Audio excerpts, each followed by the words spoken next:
what Rangchu can do. He's stuck to it. He's committing to it. No change, didn't hesitate, went straight to it. Let's see how his game plan can unfold. Game plan enough to take down Knee in the second game. This matchup looks way different than what we're used to seeing, like some of the other Ana players go when they go up against Knee. Not seeing a ton of lows, really, or on both sides, but here we go. Got tested with these strings, man. Knee has more than enough Ana trauma to keep him going here. True. Gonna activate. Ben jij op zoek naar een betrouwbare occasion tegen een scherpe prijs? Wij zijn al meer dan 30 jaar lang een vertrouwd familiebedrijf bij jou in de regio. Met meer dan 200 auto's is de kans groot dat jouw droomauto daartussen zit. Dus naast de goede auto tegen een scherpe prijs ben je bij ons ook altijd verzekerd van de juiste service achteraf. Amazing. Like a Mishima, sidestep, jet upper, keeping it clean. Knee looking amazing. But Rangchu's a reactionary style is not really working out here. Knee able to lay it on thick and not let up. Hatchet, jab touches, incinerator. Knee throwing everything at him with his back to the wall. And here we go, Rangchu with a chance out the launch. Gets that hammer chance in. Spiked him down. All right, gets that sidewall, sends him over there, lets Knee get a bit of a room to breathe, and uses the incinerator. One more hit's all he needs. Goes for the heat dash. Nice duck underneath. Rangchu might be able to make this back, but Knee, while standing for to stop him in his tracks. On set point, floor hazard in play now. Rangchu, you got to mount an answer right here, right now. A nice walk, going for a Sunday stroll. Rangchu throwing out those strings. Dashing in his grill. Cannonball straight. Big confirm there from Rangchu. He's looking to take this one. He needs to get back on the board. He can't let it go here. Uses that heat, the lava resource on the ground. Spiking him down. Going for the purpose. It's looking like a Rangchu round. Can he keep it going? Nice duck there, Knee. He knew the risk of that. Let it go. Hoped for it, but knew that might be a throwaway round. But Rangchu now on the board, building up that momentum. But Knee, big jab at the start. That last round had to have been a blueprint for Rangchu and how he wants, or at least how he was thinking this matchup would go. But right now, Knee reminding you why he is the Brian God right here. Viking funeral, leave her burning. Bazooka shot now, Rangchu fighting with the sides of the wall. Goes for that whip punish, and again, goes for the heat dash. Now got him back to the wall. This could be his round, could even up the round count. And here we go, that hammer chance. He is not taking any chance. 2 rounds apiece.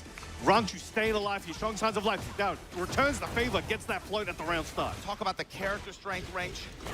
Right now, man, all it takes is 2 or 3 right sequences, and he gets the round no matter what the deficit is. The depth is there. Can he unlock it in time? Extra punish from Knee. This is going to be big for him. The pendulum swings back into his favor. With the extension and the punish here, Knee not quite what he was looking for. Awkward wall positioning, but the jab touches. The incinerator at the wall once again. Familiar territory. Kickoff. That heat smash plus The jump shot, the incinerator. Knee. 2-0 over Rangchu here at the final. And if Rangchu's going to do it again, it is going to have to be a hell of a run because he just got dropped in the loser's bracket. It's a marathon he's going to have to just complete. He could definitely do it, but this play from Knee looks like the shades of the legend that people are always waiting to see. He's had ups and downs throughout the last couple of years, but this could be his chance. I was talking about it before. He has not been able to secure that TWT championship thus far. Rangchu tried to step in his way, went for an option, it didn't work out this time. Let's see what he has in store for the loser side. As you mentioned before, Obama, that loser side is looking insane. That looks like a winner side of like an Evo. Yeah, right it's like very, I mean, you're going to see some matchups that would very well be grand finals at some events that we've seen this year or otherwise. But you got to think, man, with the Moguls, with the Arson Ashes dropping a Rangchu down there like that too. Knee cruising on winner side. And again, we're going to see top 16 winner side. We are going to see a lot of Pakistan versus Korea matchups coming up. It's becoming, you know, the standard thing, right? You know, there was years and years of, you know, it was Korea versus Japan, right? For many years that was the case. And now we've seen that shift over the last few, and it's not showing signs of slowing down. Both regions are so passionate, so skilled, working so hard, and they're one-upping each other time over time. But we can see here, Rangchu looked like he was going to be able to maybe take the second game here, but as we saw, Knee ended it up with that heat smash plus frames into the back 1+2. Yeah, just hard fought either way, man. It was like even the rounds. Oh, check this out. So Knee now versus Usama Abbasi, top 16 winner side. Farzine versus Lohai, the John Mangja. Coming up next, you're going to have Atif versus Nobi, right? This so far, right now, winner side top 16. It's a Korea-Pakistan affair. Let's see if Nobi can play spoiler to that. But to do so, he's going to have to go up against Atif. And this is another matchup that, you know, I feel we've seen at Evo top 8 stretches as well, right? This has been a tough matchup for him. Let's see what the character selection is going to be going into that, though. I'm curious to see. All right, now we'll throw it back to Logan. We'll see what he has to say, what he's got for us. Thank you very much. Let's welcome for the first time this TWT Finals onto the stage. Hailing from Pakistan, representing Team Falcons this season.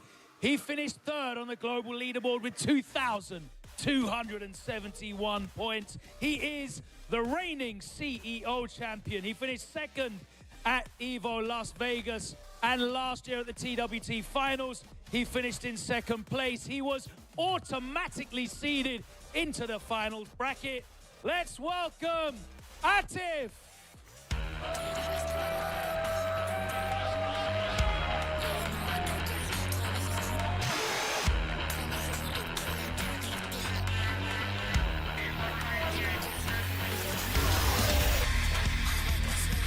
And his opponent, hailing from Japan, representing Team Yamasa. He qualified through Group B, and he's currently on a 5-win streak here at the Tekken World Tour Finals. Let's welcome Nobi!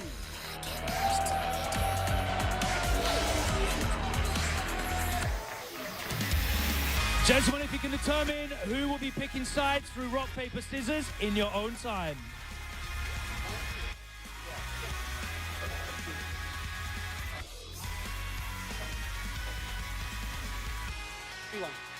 Atif will be player one side. Let's go back over to Martin Obama and Brown Man on commentary. Thank you, Mr. Logan Sama. So queuing up on stage, you guys saw it. Atif Butt going up against Nobi. And look, man, we have seen this matchup on Evo final stages several times up to this point. This is going to be a tough matchup. Nobi's going to get this done. This is the guy that he has to beat, and he has not been able to do it yet. He's got it so far, at least on, you know, the more official events, he's got a 100% win ratio. I think maybe in those sets, Nobi maybe took like one game, maybe two, and Atif has just had his number. So let's see if today, you know, they knew they're running into each other, right? They had a little bit of time to prepare. I'm curious to see. So far, Nobi's been rocking that Lars. He's looked untouchable. He just swept everyone on his path here this week.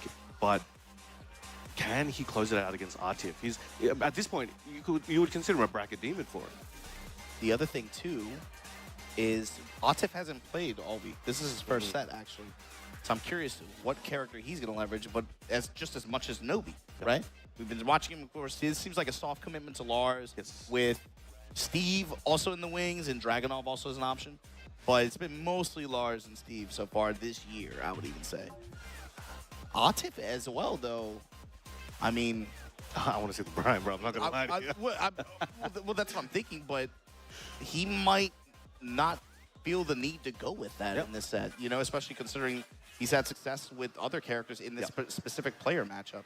So I'm curious to see what the character selection is on both sides. You have to imagine Atif is pretty confident coming into this one. Nobi, this is the mountain that he has to climb if he wants to get into the upper echelon. And the cool thing is, with Nobi, it's always about what Nobi shows up that weekend, right? This is a guy who, when he is playing his best, is not only super fun to watch because he plays with his heart, he plays like but crazy, he can play with and beat anybody. Yes.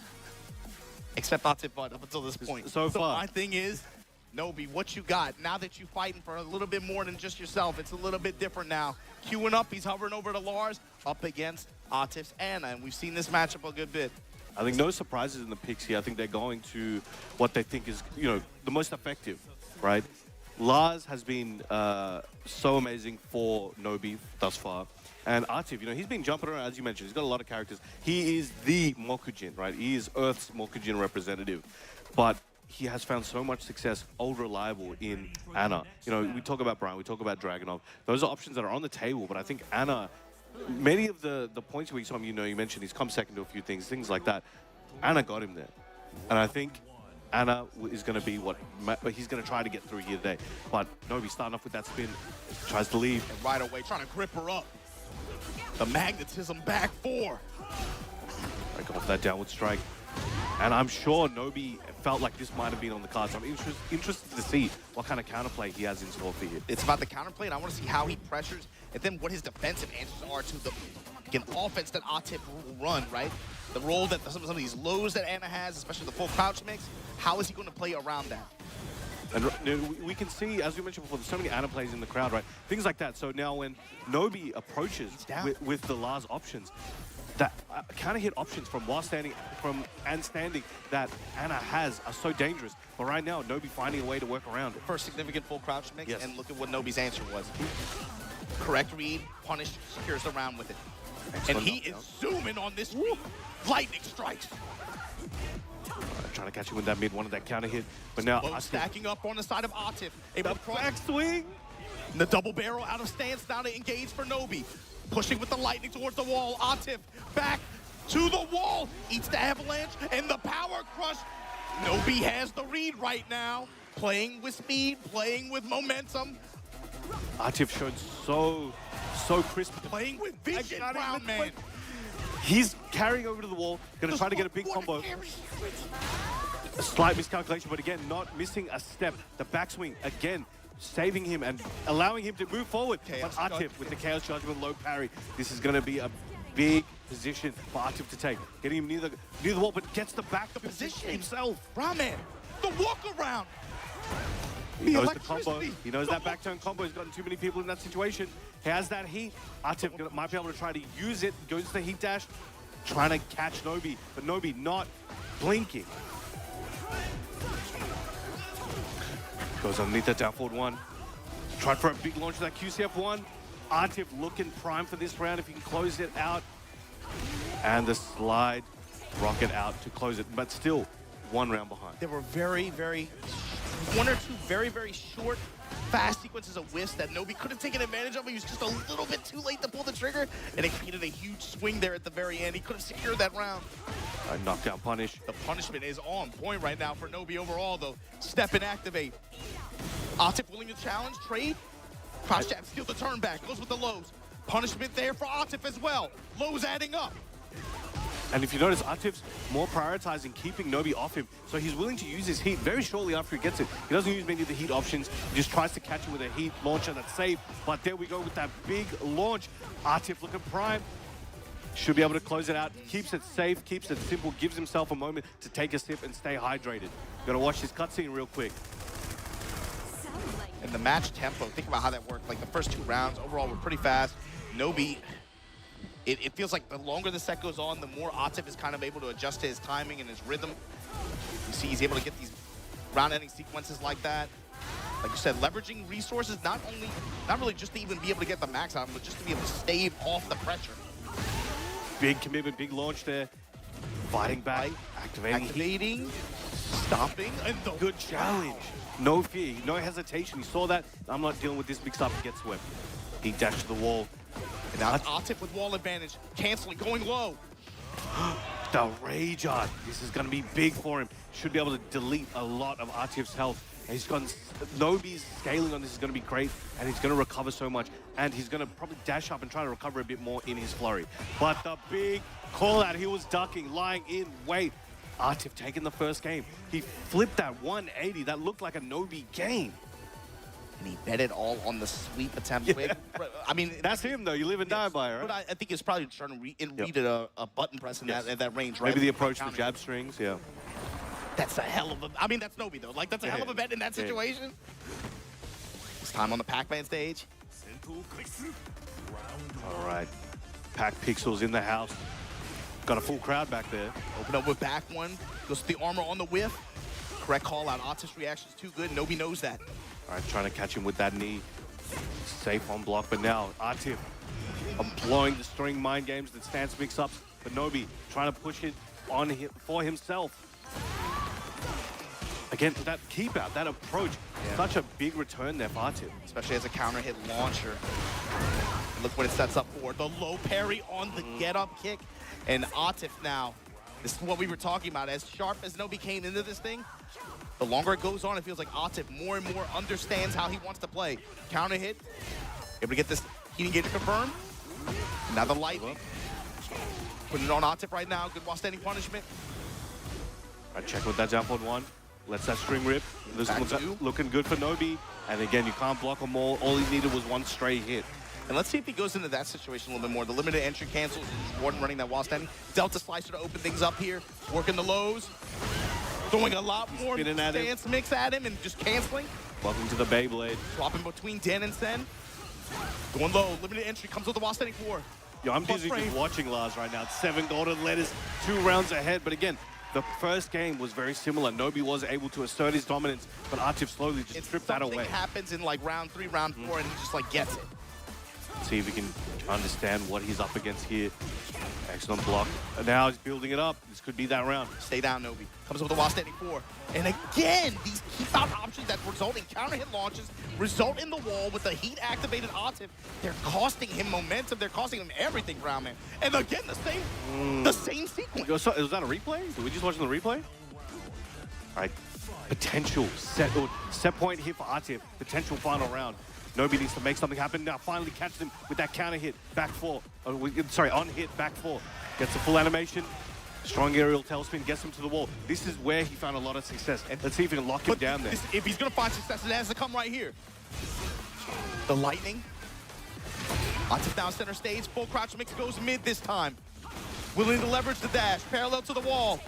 Nice salvage on the combo. Rockets, Headless Horseman. This is getting nasty, Brown Man. And just like that, Atif but 2-0 over Nobi. The first time Nobi has shed blood since the start of these finals. True. With the way that he cleaned through the group stages. And even then, he came into this one with some fire that this was a very different set than what we saw at Evolutions this year and last year, again, in the same player matchup. But again, it's just like something happens in the later rounds of each game where Atif especially was able to leverage so much of like keep-out tools. He found so many counter hit launches, able to intercept Nobi's approach. And it's just like the swing it creates is so harsh, especially on the wall stages like that. So, you know, we did see a lot of the situations at the wall. Oh, nice block there. As you saw, the willingness to hold the ducks there from Nobi, I think it was quite important. And you can see whenever Nobi got Atif to the wall, unless Atif was able to escape, he was really able to seal the deal there and kind of make it work for him. But Atif had a very good eye for when he could take his turn back or intercept or leave. That final round of the first game, that big call out on the low after that clutch right there. And Atif shaking his head, acknowledging that there were 2 rounds there that looked the exact same round. Yeah. It's like the exact same counter hit launching sequence into the wall, into the get up, the timing on the low emergency toe tap kick. And you could feel it. Ah, man. You know, when those moments come.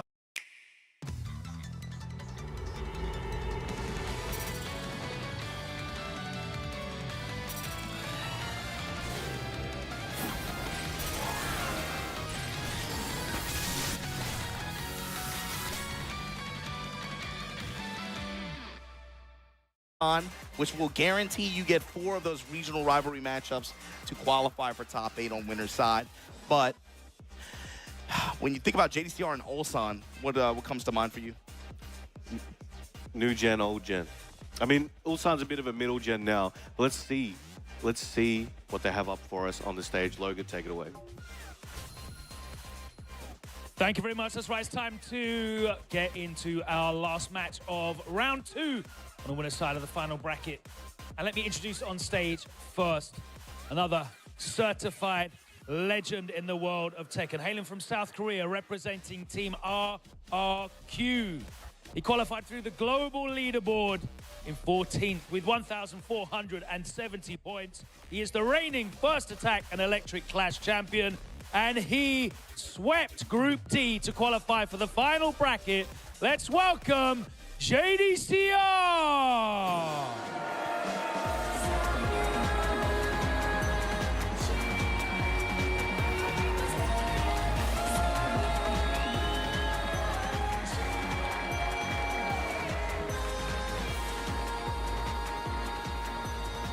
His opponents, also hailing from South Korea, representing Team DN Supers. He finished 8th in the Tekken World Tour Global Leaderboard with 1,730 points. He qualified through Group A, and he is a 2-time Esports World Cup champion. Let's welcome Ulsan!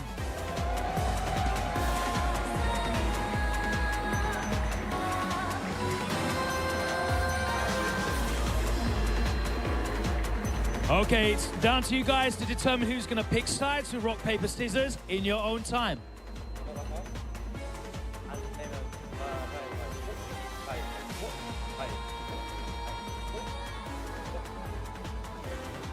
I will choose 1P. Okay, let's go back over to the commentary desk with Martin Obama and Brownman. Very much. This is a guaranteed banger we have up on stage for you guys. We have the legend, the old god, JDCR, still showing why he's one of the world's best, versus the not as new, but relatively new generation in Ulsan, 2-time Esports World Cup champion. And we got JD, also an Evo champion in his own right. And I think it's a big opportunity to see both of these titans clash. We've got most likely Dragunov or Armor King from JD, you know, historically known as one of the Heihachi goats. I personally would love to see some Heihachi, but he's got to trust in his gut and see what he wants to choose. And Ulsan, you know, the Dragunov has been doing work, but we also, just like Nobi, have been seeing the Lars, right? There's something in the Lars source that they're figuring out. So I'm curious to see what they have for each other. Yeah, I wouldn't be surprised if you maybe see an unconventional pick on one side or another, just because of the history these two guys have with each other over time. Actually, Like they you said, played at EWC, actually, in the pools. And Ulsan was able to take it pretty clean. and so there you see JDCR. Pretty satisfactory performance this year at 14th place with 1470 points. Electric class, first attack, he got out early this year, and of course made top 8 as well at EVO 2025. Yeah, crazy. But there we go, CEO second place, Chain Shift 2025 first. And of course, bam, shout out to Melbourne. There's something about Ulsan in summertime, man. Yeah, man, he just goes crazy. He shows up in summertime and just cannot stop. But he's somebody who on this Tekken World Tour final stage, you got to remember, you talked about it earlier, right? He's been to the very end of this thing, got real close, and somebody came out and just dropped a bomb on him at the end like that, you know, with that Akuma gameplay in Thailand from Chikrin. But for him to be able to be on this stage like this, it feels like not as much pressure on his side like that, you know? He doesn't feel like he's super stressed or anything like that. He's kind of started playing a little bit looser towards the end of group stages, in my opinion. Yeah. I was gonna say, especially at first, he didn't know what the score was going to be when he got that last win. Then he turned out that he won. You could just see an instant release, and he could go into today, and I think this final bracket with a little bit more of a sense of confidence in himself. That was a funny one as well. He was talking to me about that, where he was like, yo, because he was sad, right? It was like, yo, why does he look like he lost? Like he lost everything. But it was Edge. It was a tiebreaker. Edge understood. And Edge already understood the situation. And also I was like, why is he looking like that? Oh, hey, yo, all right, let's go. You might get your wish, Brown. Wish Man. this do come true. All right, let's make some noise for the Heihachi from the legend, JD, ladies and gentlemen. Malmo, make some noise. I'll make some noise. Let's go. I'm very conflicted right now. All right, let's get it going. We in the arena. Stuff's about to get crazy. Both were previously JD's mains in Tekken 7, actually. Yeah, look at this, man. He'll give you the present when you don't ask for it, right? Let's go. Last time the crowd was cheering for it, he said, stop that. Let's go. Dragunov queuing into this legendary JDCR Heihachi. Let's get it going. This is the moment I've been waiting for myself. Now, gets caught. He was trying to press him. Ulsan not having it. Whiffs the grab.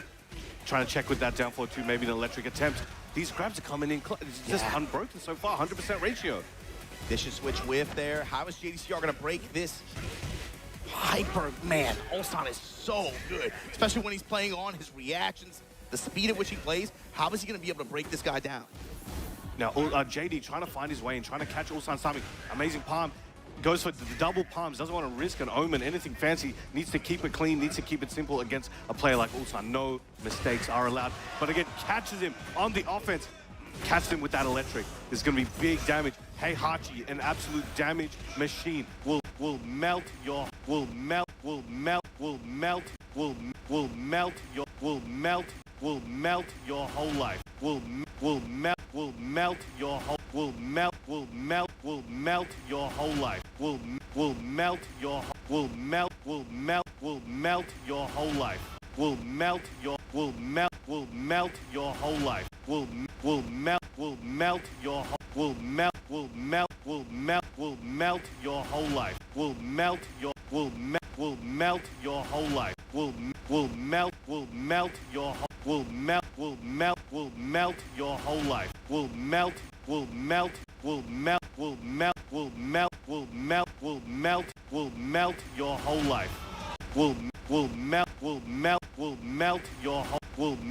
Will melt your whole life. Will melt your whole life. Will melt your whole life. Will melt your whole life.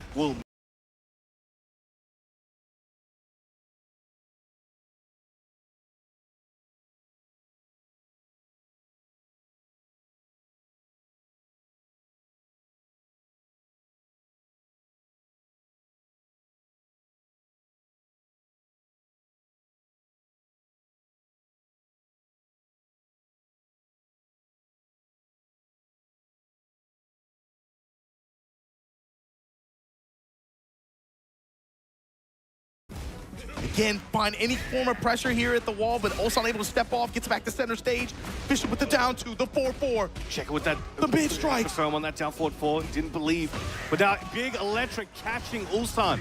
These off timings are doing wonders here for JD. And now gets the back 3-3 into that electric slam. Battering ram. Ulsan now.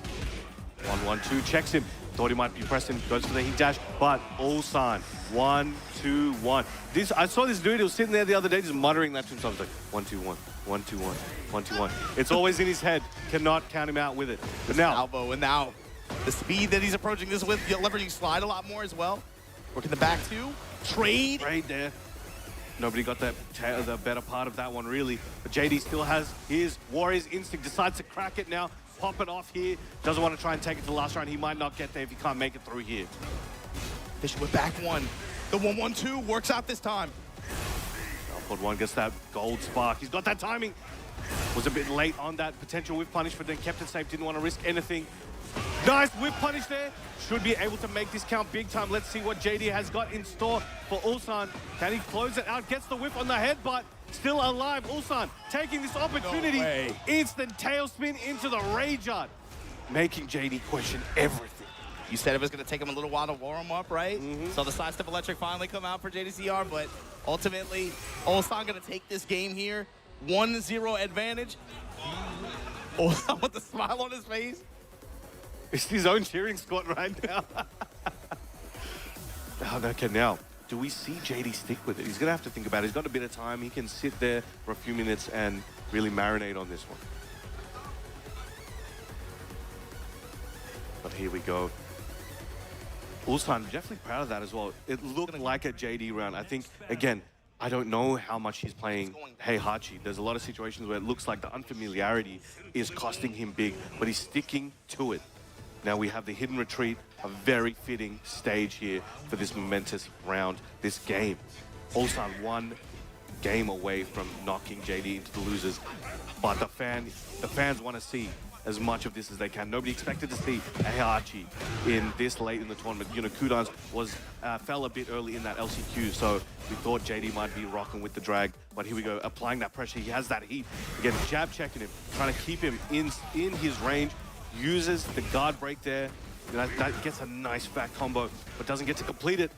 But it's still a big health lead there for JD and closes it out with the 1-1-2 flash punch there. combo. Yeah, 1-1-2 flash punch. Gets the heat up. With punish with that down forward one, gets the blue sparks. Again, he's trying to use, so the way you have to track with Heihachi now is, you know, you got the down forward one, you got the electric, you got the jabs, but they are weak to certain sides, so JD needs to be aware which side Ulsan is stepping, and nice gets the 1-1-2, that back four, trying to catch him, doesn't get a wall splat once again, off axis is costing a little bit to JD here. While setting for JDCR is contesting this mid-range, the back fours, the... Yeah, but Oh a my scoop God, up, I was after about all to say, that one time. big scoop Ulsan needs. If you can feel that confidence when JD's trying to pressure him, one big scoop, down 4-2 while standing 2. But he got that there. He's looking good for Ulsan and catches him with the homing wall splat to close it out. I don't think many sets so far today of the crowd clap for every single round. Every time JDCR gets a hit, everybody, Yeah. they start AAing and stuff. I'm saying, just like we saw with KSK earlier. Echt even tijd voor elkaar. Met de nieuwe bakplaatmaaltijden van Honig. Hoe was jullie dag? It's something special. Brings everyone together. Presses into that back four. JDCR gonna make him hurt for this. That's the extension with the heat activation here. Battering ram, 89 damage just like that. That low jump JDCR. cost him. Now he has a little bit of heat. 1 back 2. Uses that heat dash on the palm. And here we go, Tundra Slasher gonna get Ulsan a little bit of HP back. The sidewalk though, JDCR with the chance. Nice homing grab.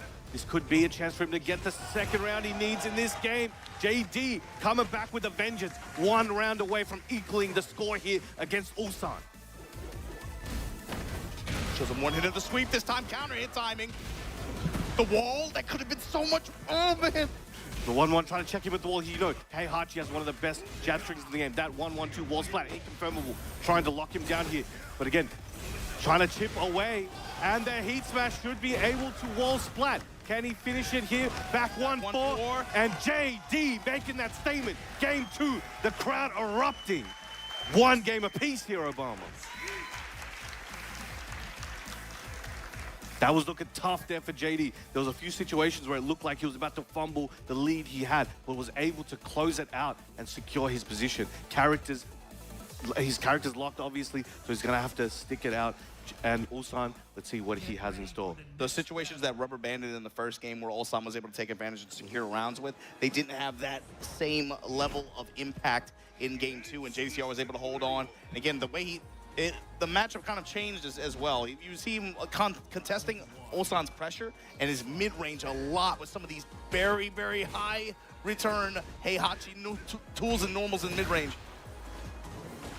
You can see him dashing up, trying his face, using those Plus frames, and then just goes for a homing grab again. An excellent punish. He was ready. Running through pressure and flying with the safe mids, the jabs. Showing some back four. Interruption on the armor. JDCR able to get his burst off. And the step electric. Oh man, the crowd coming alive every time he makes contact. The axe kicks. All right, use that heat dash on the up forward 2. Goes to that mid. Break. Down forward 1 check-in and the back 3. Caught him with the counter. This is looking good for Ulsan. Ulsan has been on point with those attacks all week long. That's clean. Counter timing. Down for 1 extension. Checking with that back 4. He wants that counter hit, but you notice changing his timing as well on the extension. He's cutting the wave short, and that's the big timing changer. You know, you can change your wave like that on the fly. It's so good. As you can see, he's trying to catch him, and he's getting it blocked a lot, but Ulsan isn't able to intercept him before he gets there because he's so dynamic. Again, keeping it safe with the palm, activating heat. Ulsan coming in for the approach, goes that down to into the shoulder. He just couldn't get the combo he was looking for, but gets the salvage. Down forward 2 on the sidestep. Looking good for Ulsan if he can close this one out here. And he will with the stomp to finish, and that brings Ulsan on set point. JDCR, gotta imagine he does have 2 heat activations. Gonna look for that 3rd one and be able to put Warrior Instinct on the table. Finally gets what he was looking for. Big crumple stun. That gets a long combo here. Yeah, Ulsan with the dubs in mid-range this game so far. Big time. Working with a huge lead right now in another launch. Man, he was trying to bluff him there, trying to approach, not turn, but he called his bluff like it had a phone number, man. That was crazy. And Ulsan able to heist JDCR out in game 3. Great set though. Ulsan gonna be moving on to face Atif in winner's You'll get the run back. Okay. We got that run back. It's happened a couple times. We know the most momentous one that had those 2 involved. We're not even in top 8 yet. Yeah, that's crazy. That's not even top crazy. 8. You see JDCR on the walkout. Oh. All right, he's got some stances. All right, Ulsan calling his shots, and you again saw the Heihachi fake. you were pleasantly surprised by it. I don't think a lot of people, you have it in the back of your head, but I didn't expect them to pull that out in this set. Sometimes you got to give the fans what they want, and I think at least from my assessment, from what I've seen there was a lot of situations where, again, I don't know how much time JD he's been putting into his Heihachi as of late. This might have been, a pick that he's like, I feel it in my gut. Maybe he did prepare something for it. Maybe it was just for Ulsan. I would have to ask him. But there was a lot of situations where he could have taken the momentum, taken the round, maybe taken the set. But there was combo unfamiliarity and there was execution errors there. And that could have just been the nerves. Versing a player at this stage in the game. But also there was situations where there you go. You see the heat smash there. He got a couple refunds, right? Got a bit fortunate on the returns. But it's just those situations where he was not able to capitalize. And when you use a character such as this, like a Mishima, like a Heihachi, you can't afford any failures. Otherwise, a play like Ulsan is going to make you pay and regret even choosing the character. That's the issue, right? It's like you have great power, but you have great responsibility. You have the responsibility to not mess up. But there you go. Ulsan going to be moving on to face Atif. Winner side top 16, alongside Usama Abbasi versus Ni, Farzine versus Lohai, the John versus Mangja. That's all winner side. We're not even at top 8 yet, Brown. Absolute madness. All these matches are grand final material and beyond. And it's all the regional rivalry matchup that we've been watching for a few years now. Big ups to everybody who's been a part of. Het avondeten. Dat is de belangrijkste meeting van de dag. Want elke avond verdient een groen sausje, nietwaar? Telefoons aan de kant, vorken in de hand. De slappe lach, luid slurpen mag. Alles bespreken en alles opeten. Het avondeten voor elkaar. Met HelloFresh. Will play into Mogold in losers round 2 of this bracket. That's quite a variety of regions, styles, and characters. I don't think down here, I don't think we see any double up on characters really. As I'm looking around, we got JD with Tetra Heihachi, you got Drag, you got Lars, Hwarang, Bear. Oh, actually, we might see the Anna a couple times, but overall, it's a great spread, and I think people are going to get a lot of exposure to a lot of characters and a lot of crazy styles. Yeah, you guys are going to want to stay tuned in for all the Tekken action that we have going on today. This is the, again, final bracket here for the Tekken World Tour 2025 finals event. We've been playing and watching so much Tekken the past 3 days. We had a crazy LCQ yesterday, and we're not even close to being done yet. Go ahead, do what you got to do. Get your snacks, get you something to drink. Don't go anywhere. We'll be right back with the Tekken World Tour Finals live from Malmo Suite. Don't go anywhere.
together when you first discovered gaming. That feeling, the discoveries, the friendships. You never shied away from me. You cried. You've tilted. Your bursts of joy. You've discovered fame. You felt everything fully. I've seen you become you. We've always been together in your gaming journey. 모든을 바꿀까요? 그때를 식사っていう仕事はポジションのファイティングコマンダーオプタプロっていうコントローラー I'm using Combo Obsidian 2. I think it's the best controller. अभी तो मैं खेल रहा हूँ Golden Liver पे. Golden Liver भी I currently use a default PlayStation 5 controller. Actually, je joue avec une manette Xbox One. I use PS4. I use PS5. I use DualShock 4 for my controller. I used to and right now use the DualSense. Previous I used DualShock and right now use DualSense. For me it's good. For me it's good, but I also looking for the hitbox in the future. Maybe. I'm using VM6R. I use the VM6R knee stick. Round one. Customized. My controller would be a party stick with a Korean. The DualShock 5, the standard PS5 controller. PS5. Right now I'm using the PS5 controller. Ahora mismo estoy usando el Combo Obsidian PS5. I currently use headlock.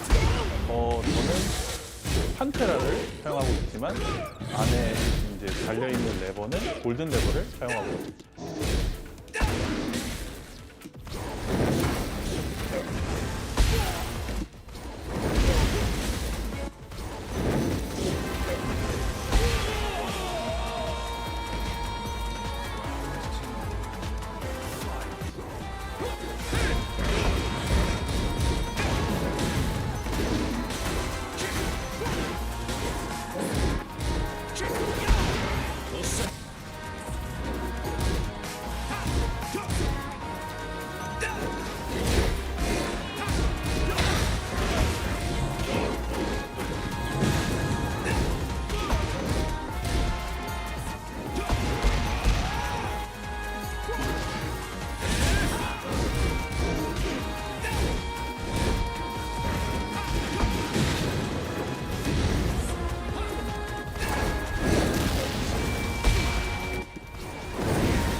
Welcome back to TWT Finals. We're on the final day after multiple days of extreme competition, honestly. We're back here for the final day. No take-backs. We're going to introduce the side of it. There's been so many games, man. I don't know what to say anymore. There's been so many games. All of them go down to wire. All of them the top creme de la creme of Tekken. My name is Palmer. Joining me, the ever-hydrated Brandman. Yes. How's it going? I'm going good, man. We've had some crazy matches throughout the last 3 days. And just before, I was talking to Obama about this loser side we're about to experience. This loser side looks like if you put that as like what Eddie told me he won, biggest thing of all time, and just put that on the winner side, all of them. He was like, yeah, this is pretty stacked. This is pretty stacked. Yet they're the losers. How'd they get here? You got a lot of footage to review, guys, at home. A lot of technical going to figure out everybody's story. We have some big ones coming up. JD coming back on the sticks. No rest for the weary. Nice. JD versus Edge, a Korea match here. We saw him bust out the Heihachi. It didn't work out for him in that moment. But let's see if he has something else in store for Edge. The winner of that will get the gracious gift of going up against Nobi. Yeah, who's actually been playing super, super well as well. Honestly, if he didn't have to face Atif, I reckon he could have gone even further. And the winner side, Atif closing it out. I think Atif is also the only champion, former champion remaining on the winner side as well. I think everyone else is now actually on loser side. So it's going to be a tough one for all of us. But yeah, JDCR versus Edge. I mean, Edge has been playing so much this weekend. Obviously, his group was really, really tough. He didn't quite make it through that group. It was like 4-2. I think 3 of them had like 4-2 or 4-3 scores. So it was difficult for him. Made it for the redemption group. Was waiting, but obviously straight into the winner of our LCQ, John. So it's tough. But only one of them can continue forward. Only one life remains. Both of them had a pretty busy tour as well. JDCR really activated towards the end of the tour as well, getting more and more points in the line on that leaderboard. And Edge, I think, just been very consistent throughout most of it as well. His TWT final performance is very interesting. He got last year 2024. He made it through the LCQ with Keisuke, I believe, and then ended up coming fourth in the whole thing. Imagine that. Nice digging through the trenches and slogging through it, and it's no different here this weekend. So he's here to make another statement. See if he can go beyond that fourth place of last year. Standing right in front of him is the legend JDCR. Yeah, it's quite interesting that JDCR, had previous final appearances, especially the sort of 17, 18, 19, but then had a big break. So this is like a nice return to form compared to some of the previous years as well. Locking in that Dragunov versus Warren. See where we're going, where this stage will be set, and Seaside Resort. Here we go, ladies and gentlemen, the first match of the TWT Finals Top 20 Losers Side Round 1. Let's get it going. See how Edge up. So obviously he wasn't far off from defeating John, but it's still going to be a tough one to actually make through a run through. But if anyone can do is him. But JDCR back on the Dragunov. No more Heihachi. Edge trying to start off chopping with those lows. Already timing till they were just in the first round. Pigeon roll mid-mix. JD trying to stay in his face, stay that 0.5 range, just out of range of the jabs of the quick post. Oh my. He's ducking low as well. A lot of attempted interrupts with the down jab. A lot of harder ducks. Edge flowing through stance, trying to ground JD here in these options. GG. Going low as well. We've been seeing Edge going low a lot, especially versus John earlier as well. I wonder if he's going to be using the same strategy versus JDCR. Heat spent again, goes low again, and again, and again. Oh, but JDCR claiming some heat. Went for the pigeon roll, kept safe, went for the orbital there, but the inertia kick taking JD and putting Edge into rage. Got a guess, free. Oh, nice guess. It's 1 and 3 on the ground. Anybody's game, and the back 4-3 with punish there from JD, taking the first round with 3 seconds to spare. Yeah, strong start already. Nice again. Using the wave dash as well to delay his timing on the skyrocket. There's a lot of Edge can really round through people when he can count on. He can basically counteract their movement. But JD, one of the best movers and shakers out in the business, is doing a great job at both staying within range, being off axis, changing his timing, and kind of making Edge have to commit to riskier options, perhaps. Yeah, and JDC was trying to catch him with 1-to-1 as well, on counter hit on the dash in as well, but not quite catching the timing. About even on health as well. Edge looking for the back 4, doesn't find it. Nice little punish on it as well. Edge going for those ladder steps. Going for that heat smash on block again, timing out Edge's heat. He's got nothing left. On the jab control as well, the importance of one jab. Famous video, and now he's showing it in action. Nice movement, not enough to kill, running to try to keep the pressure going. 1-3, JDCR pulling ahead by 1 more round. And again, JD's movement remains uncaged. Edge is having just trouble keeping him still. It's like a toddler on red cordial right now. He is moving. I don't think there's a single moment where his controller is not sending a signal to the console. Inputs galore for sure. Nice 1-to-1. He activated as well, running to again, trying to continue the pressure. 4-1. 1-2. Edge trying to take his turn back with that heat activation. JD building up that low pressure. Shoulder into the heat dash, keeping it safe. 1-1 catches Edge. He's in trouble.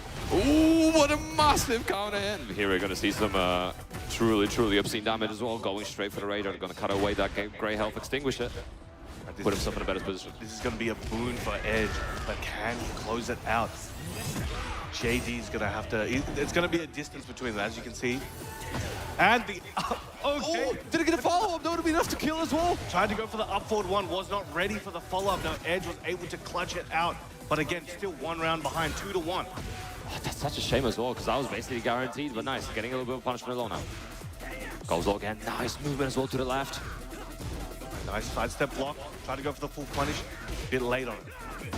Oh, and again around the world, JDCR. Beautiful movement. Burst activated. Nice. I like the dashing as well. Didn't want to overcommit, especially because of the back turn combo. Didn't want to lose everything as well, but they tried to get a new one. Okay, floats him out. This is going to be big. And has half his heat bar left. Down 3 string to close it. Full crash down forward 1. Using the heat once again for the shoulder. Edge fighting back, slowly recovering health as well. Changing the tide. Oh, but the 1-2-1 is enough to take that round as well. But yeah, Edge definitely trying to seize back as much of the great health as possible. You know, pumping the heat smash, trying to get as many hits on block. You know, every single hit, even if it's on block, you're still getting something.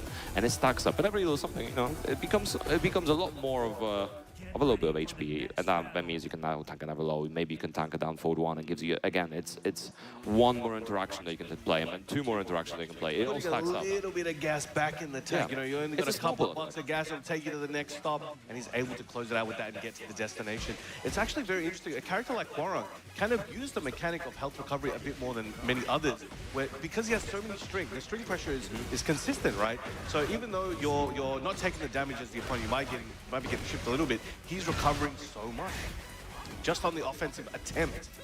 Exactly, but speaking of recovering, JDCR won't be recovering most of that health. They're already gone and going mid right now. Edge. Kick.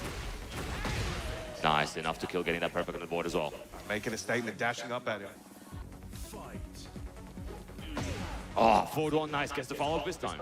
He gets the redemption on his move there. Yeah. Rushes off, pushes him back. Big hatchet.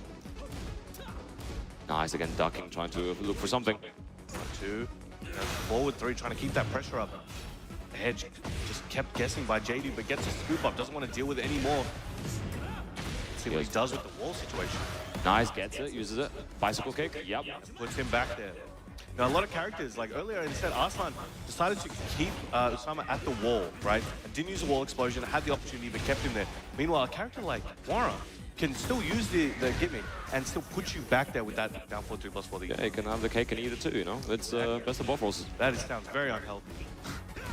That's 4-4-3, trying to home him there, and the low strings are coming out in the back 4-3 challenge. JD not having it. He's been absolutely in point with challenges. I mean, he's playing the right character for it, you know, between 1-2-1, back 4-3, etc., stuff like that. It's just an excellent character. Effective. It's like a basic multi-tool, right? It can do nearly anything. 100%. Nice block as well, Lucas.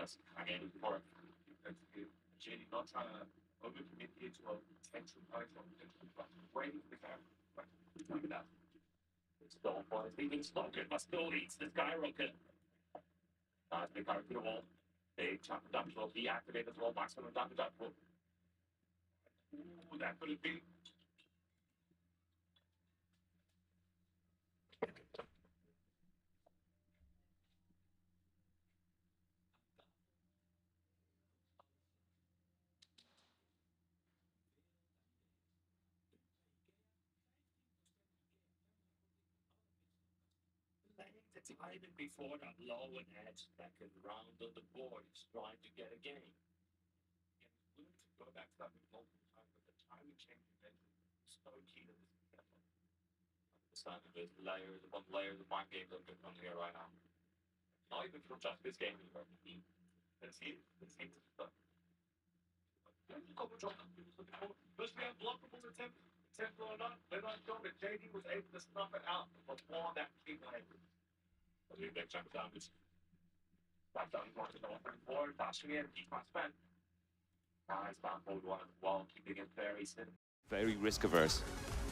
And you know, I'm noticing a lack of things like down forward, down two as well. So I think he's concerned about the edge here, so he's opting to change the timing, maybe use mids to make him highs to make him duck, something like that. But right now, 1-2-1 nearly comes out, but the running 4 at the wall combo. Nice, big chunk of damage as well. The optimal tornado. Nice against Spike down. He's mixing up his options constantly.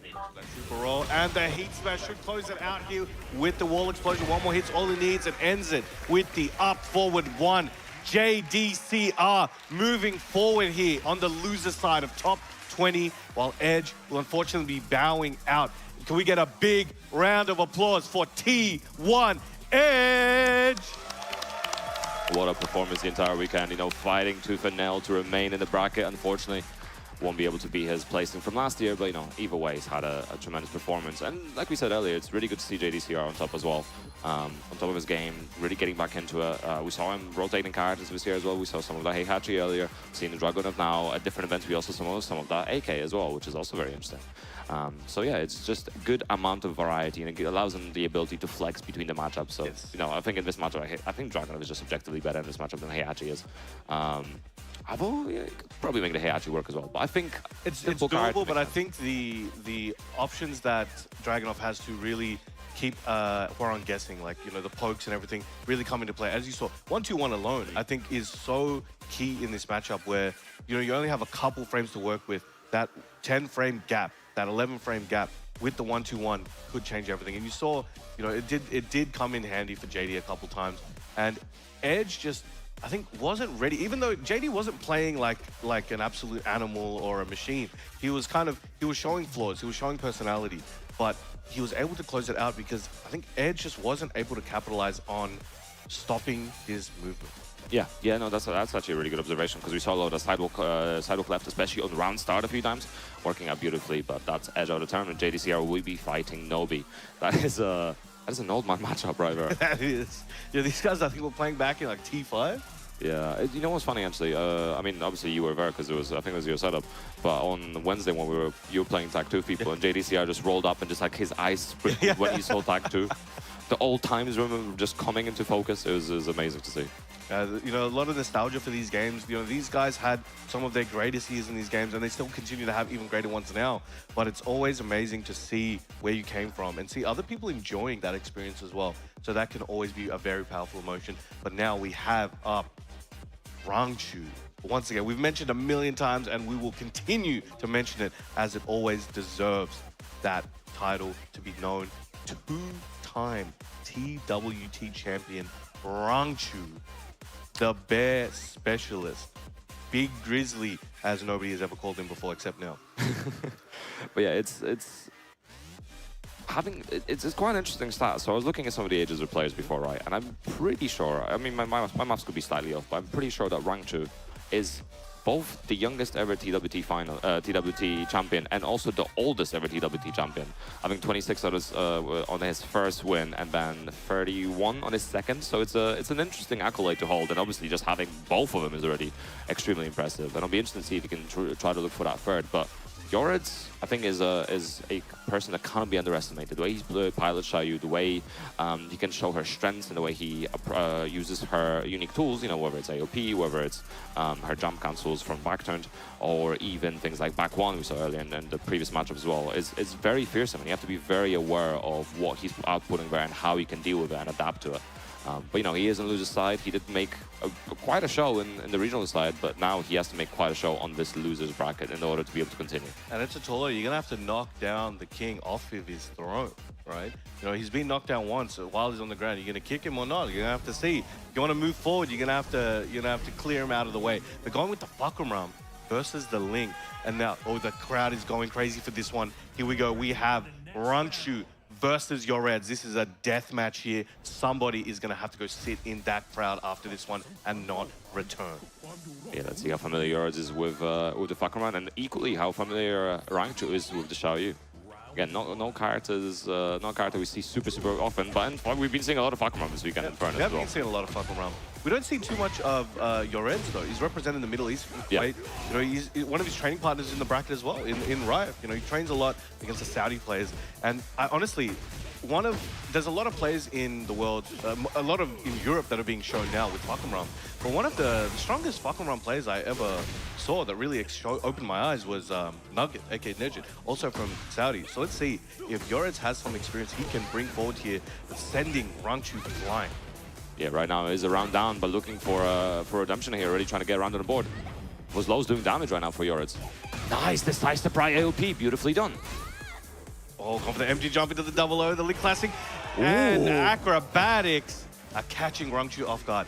1 round apiece.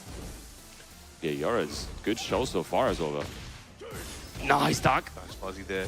Tried to go for the grab, Rangchu out of range.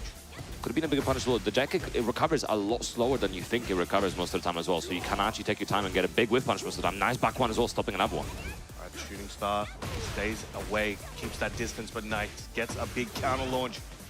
Yoretz looking prime for this round. Activating Heat.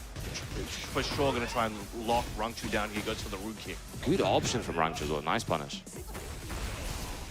Oh, the losers use a bit of heat for nothing where it happens. Yoretz staying patient as well, you know, not worrying too much about that heat, just looking to survive the situation. Nice back one. Back one. Oh, we teleporting out here. Rangchu in a good position to be able to take this round back, but Link show you evasive maneuvers, sidestep AOP into option there. Rage Art to close it out, keep it safe, keep it simple, takes a swig of his water. Yeah, it's great stuff as well, because for those unfamiliar, AOP has some inbuilt movement in it where it takes you a little bit to the right. So if you do sidestep right and AOP on top of that, you are actually advancing quite a lot of distance and also obviously in crouch status. So it is an amazing tool. And right now, Yoretz making the most of it. There's some interesting situations here where Rangchu isn't maybe getting everything he wants to, and could that be maybe there's not enough time put into the character? He's definitely put in a lot, and he's planned for this, but there are little mis-inputs or misplays here and there, but he's able to salvage it. Look at the damage he just got out of that one combo. And again, that's nice the AOP just doing a lot of work, but that's a lot of great help to recover, and Yoretz got to get on top of that ASAP. Meanwhile, Yoretz looking very sweet. Obviously, it's his main character. He's put in 1,000 hours. Man says he plays 8 hours a day, and from the way he's moving right now, I believe. I mean, honestly, to make a character like work sometimes where you have to lab so many different setups and stuff, it makes perfect sense. Yeah. But nice conversion as well. One more held hit. That low. He's like, yo, I'm looking at my contact lens down here, man. The back turn, full crouch into the low as well. I love the mix as well. Could have potentially went for a Rage. I don't think it would have killed, but I do like the fact that he went for Oki instead. Was confident in his Oki setup, and it's working out right now. And, you know, he's looking to the throne Rangchu, as you were saying earlier. He's coming for the king. He's coming for the crown. Yeah, he's being respectful. Shout-outs to all the Muay Thai fans out there. Okay, let's see how Rangchu adapts to this matchup as well. Yoretz honestly looking a lot more dominant in this matchup than I expected. Rangchu not switching characters, just sticking to Falconram, so just has to change something else within his game plan. I respect the commitment. You know, live and die by it. Oh, went for the immediate AOP. Check with that back four. Nice, he activated as well. Oh, spun away. Getting this splat as well. Oh, side switch. Oh, he's going for some Ling shenanigans. Going for the Hypnotist. And I'm loving the Oki setups we're seeing from Yoretz right now. Nice movement as well. Again, doesn't get much for it. Is this enough to kill? Save him. Yep. There you go. All right, Rangchu was able to salvage that one. That nearly slipped out of his grasp, but he was able to clutch on, keep it in check, and take it out. And Rangchu getting so many of those lows in early as well. Nice, guaranteed follow-up for Yoretz. Gets the splat as well. 4-4-1-3. All right, here we go. Hypnotist mix coming again.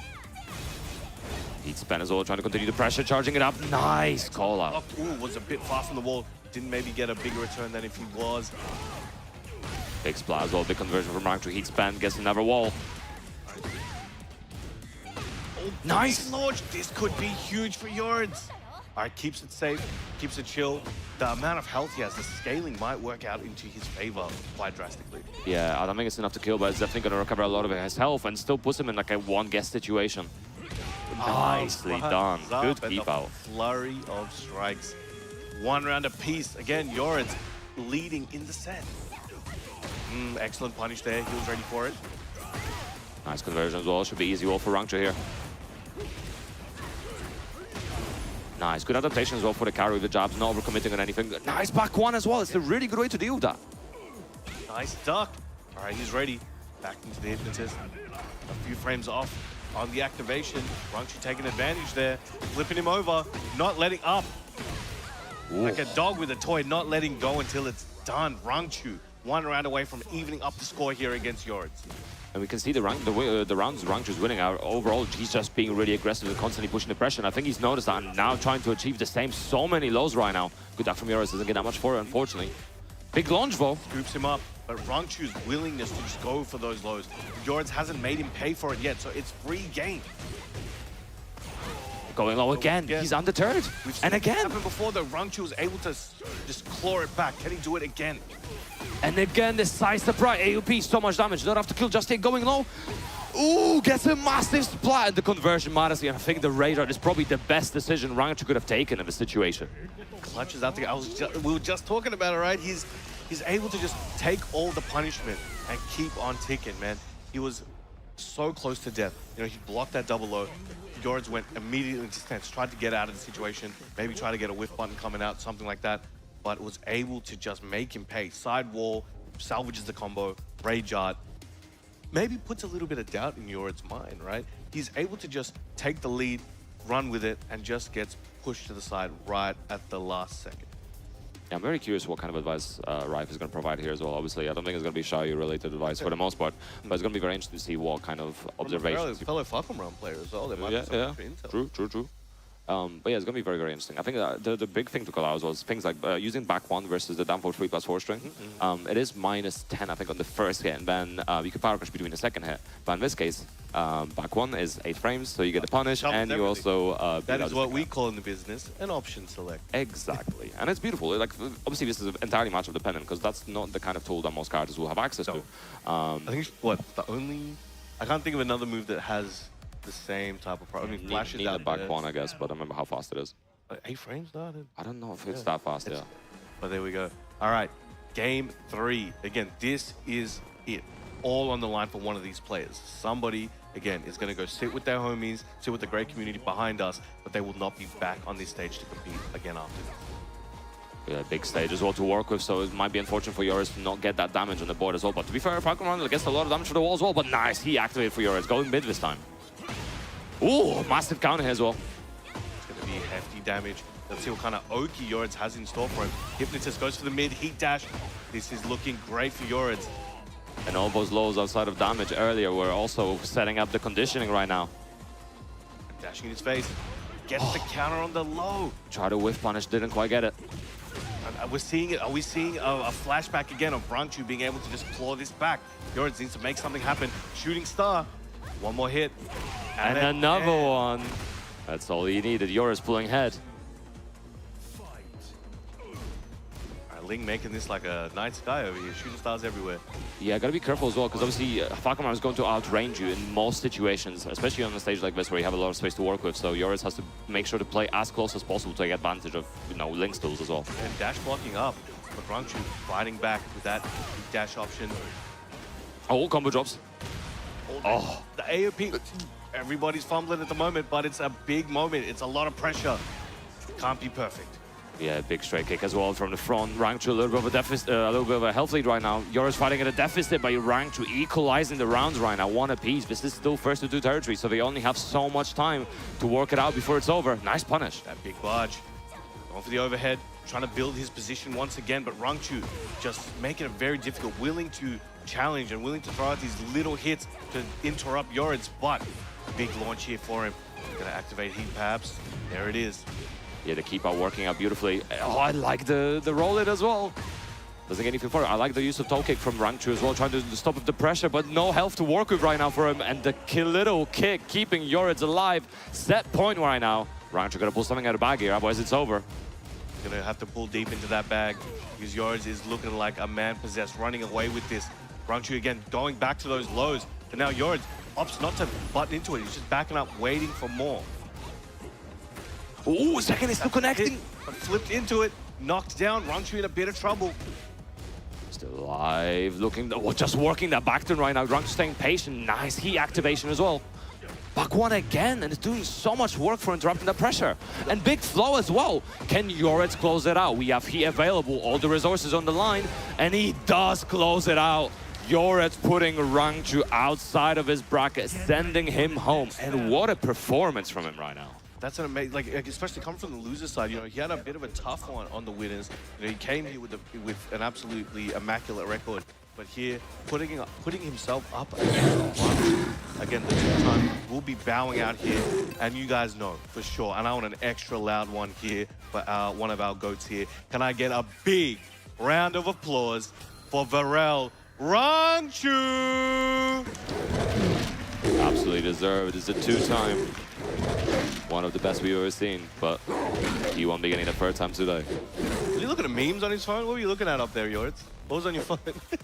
Just checking Twitter, you know how it is. He's looking for the new Brown Man post. Oh, yeah, for sure. All right, so we could see throughout the match, you know, Jorits wasn't airborne too much. You know, a lot of times outside of the shooting star, and there was one interaction where he did the back turn flip there, and it worked out. I'm surprised he didn't try to go back to that at any time. I don't recall it.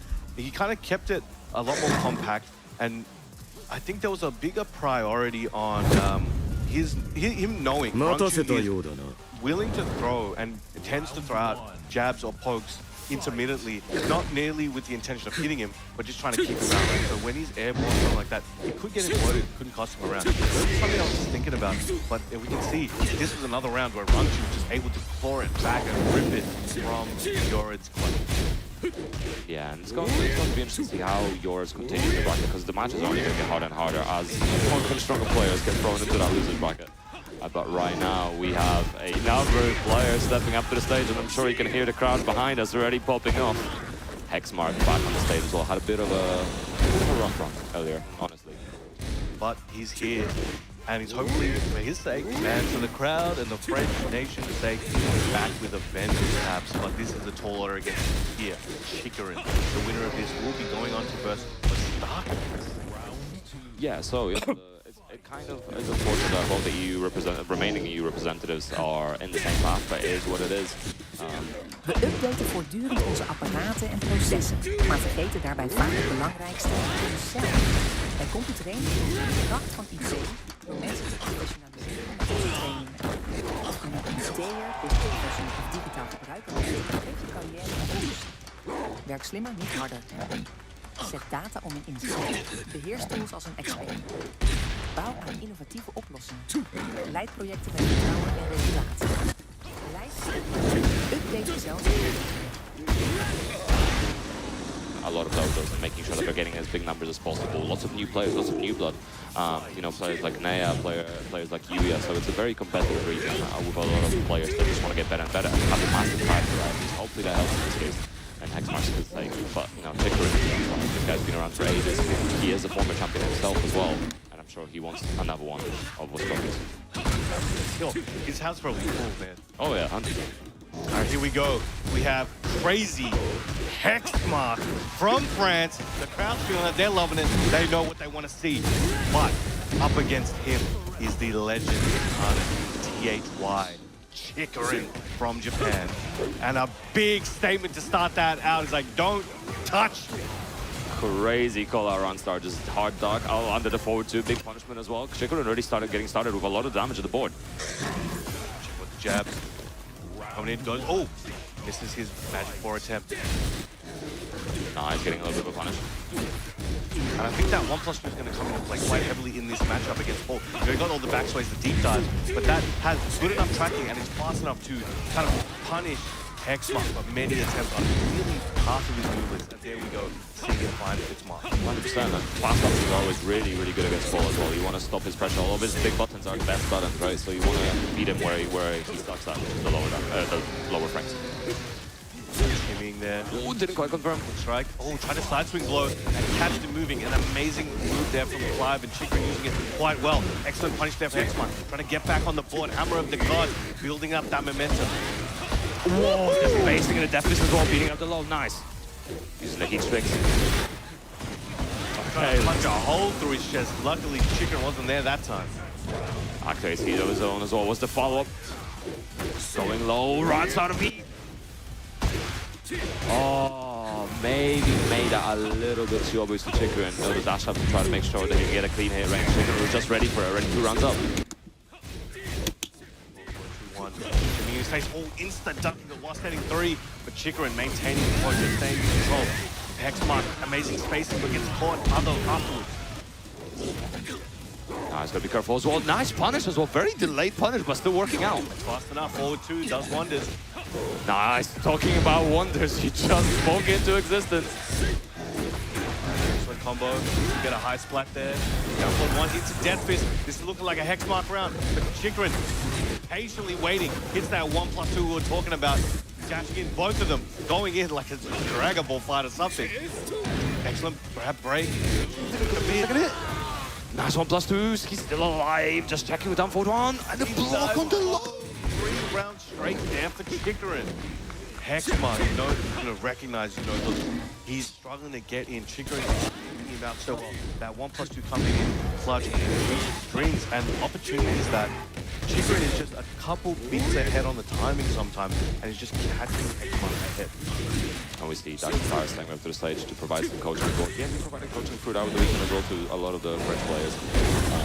And the LCQ, I think he plays 17 himself, so, he's no slouch of a player. He's serious business. Like, there's a reason why all these players have him on there, right? He's an experienced player. He's like, in my mind, historically one of the best players in French history. Yes. And still, it's a pleasure to see him still come out here. He's still one of my favorites. Oh, 100%. 100%. He's definitely up there. In his own right as well. So we'll see kind of the best he can provide here if he's going to help with Hexmark. It's definitely going to be difficult. Like, there's no easy way to coach against someone of caliber like Chikrin. Like, what are you going to tell him, Hit him? Take some health? It's true. It's true. It's difficult. There'll be minutiae things as well. And it's, there are things you just need to try to adapt and mask, maybe. Maybe things like masking your movement when you're approaching as well. So perhaps something like masking your movement when you're approaching the demo man and then going mid, or delaying the timing. It's going to be difficult, but we'll see how Hexmark can adapt here. We'll see. Doug from Paris. Just probably call him hit him with roll death fist. Wrong style death fist. I mean, yeah, do him like Dr. Giro did Yamcha, right? Just straight to the chest. You see what happened to him? That's a clean hit, that's why. Clean, that was clean. 1-2, coaching with it. And being more mindful of Chikrin's defense. I like the backdash afterwards as well. Potentially there's another move that could have worked out, but Chikrin does not matter. Counter hit landing. Wall to wall. Oh, excellent blocks. Managed to stay safe. Just there we go.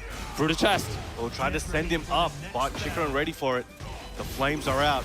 Oh, the counter hit string as well. This is so much damage. It should be enough to kill as well. Yes, it is. Yo, bro, delete. Just hit Control A, delete on his ult. You won't be needing that. It's fine now. Nice. Nice shoulder, sends him near the wall. Good. Patience there on the kip up. Chikrin again, slamming him with that 1+2. It seems like his offense and defense are both based around that in this matchup, and he's doing wonders. 100%. You were calling out earlier, and it's absolutely what's happening. He's doing so much from her as well. Nice type of change. Oh, and again, it's just doing so much work. Going low once again, and Chikrin just like that. Set point.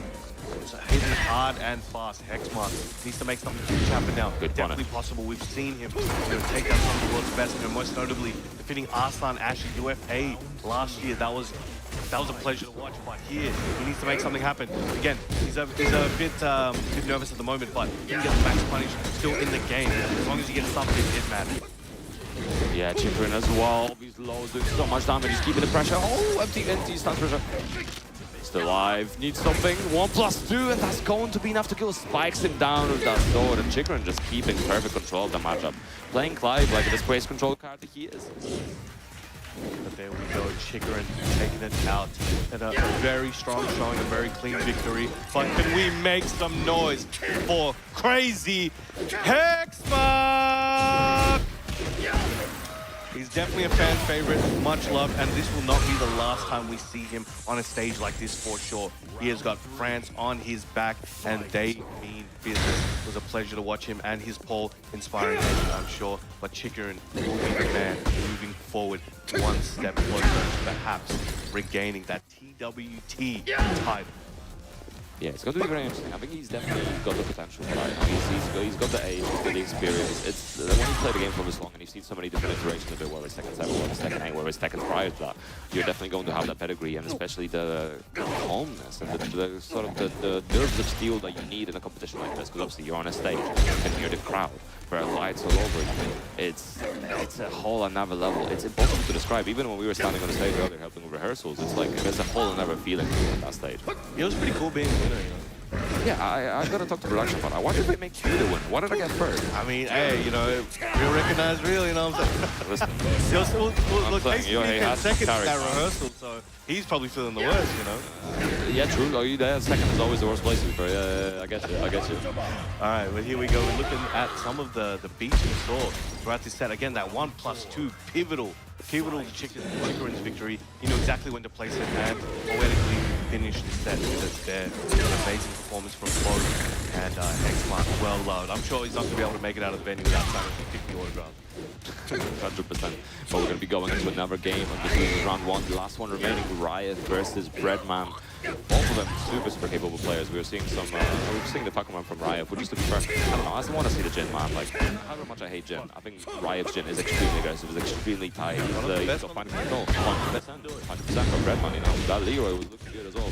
Except some of the drops, I think very unfortunate drops in some cases, but definitely did cost him. But I'm sure he's going to tighten up maybe a bit more loose, maybe a bit more ready, because it's one life remaining, everything on the line, and maybe that does help. Sometimes people do, you know, diamonds from under pressure on a lot, kind of does. Yes, they do. So we'll see how that goes. So we have Breadman here. Look at that run.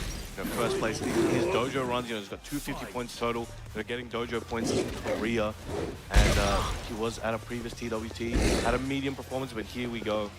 We got Riot from Saturday, 30 points. You know, best placements here coming from some hitting stages. But here today, hovering over the Jin. Are we going to see that Leroy Jin match? We might. And here we go, ladies and gentlemen. We have Breadman versus Riot fighting for their life. One man must step down. Strong parry card. There was strong parry cards. Both of them could utilize in slightly different ways. It's going to be interesting as well. If there's going to be any moment where, you know, maybe a jab gets parried and then the other card tries to parry the follow. We've seen those things happen, right? We'll see that. It is an interesting option to keep in the arsenal. But here we go. Right, off that forward thrust kick, sidestep bicycle kick, but Riot, these guys have so many moves that have built-in movement as well. That should be very interesting to see how it's utilized, how they are utilized. Lots of trading as well, but Breadman trying to space out to look for the whip punish, but not quite finding it. All right, 2-1. Nice, going low as well. Beautiful punish. That's down forward 2-1. Oh, best defense, man. Don't be there. Nice, activating here already. Gets that extended animation. That pole position from Breadman has his heat, has the momentum, still has his cane installed. Easy to forget about that one. It'll continue least expect. 100%, and using a lot of those as well. Now he's must have trying to keep the pressure going. Oh, he looks for the parry, but slow option actually really good because it's going to beat out the timing of the parry. Because the parry timing is a lot more strict than in previous games. You know, he had a much more active window, but this time you have to be far more intentional, far more careful. And extra back 1-2 punish there. Now Riot trying to take that momentum into his favor. Nice spacing as well. Didn't get anything for it, though. And the movement right now from Breadman is absolutely on point. And the outcast arrow landing as well. Going to be a big chunk of damage. And compared to a lot of characters, I think, you know, we were talking about the parries, right? Jin's parry may be a little bit less effective than in other matchups because of the amount of string-based offense that Leroy has. You know, you have to be ready to parry all the hits, but there's that cane out of nowhere used earlier than usual. And I like that decision as well, because, you know, when you're in the final line, you're always going to be looking for that cane. Whereas if you use the sooner, it's going to be harder to place in the mental side. You never know. There's so many mind games that get applied in using that, but he doesn't have it anymore. Once per game. Excellent low parry there from Breadman. Looking very clean at the moment. Nice, going low again. Oh, and goes for the mid this time. Deactivated. Oh, the orbital landing! Even he wasn't expecting it. He's too range as well, so maybe that's what definitely didn't help in that situation. But nice conversion from Breadman. Is this enough to kill? Keeps my spend. Yes, it is. Very clean first game, very quick, very effective. Riot is going to need to make some adjustments there. He was just not able to find any real footing.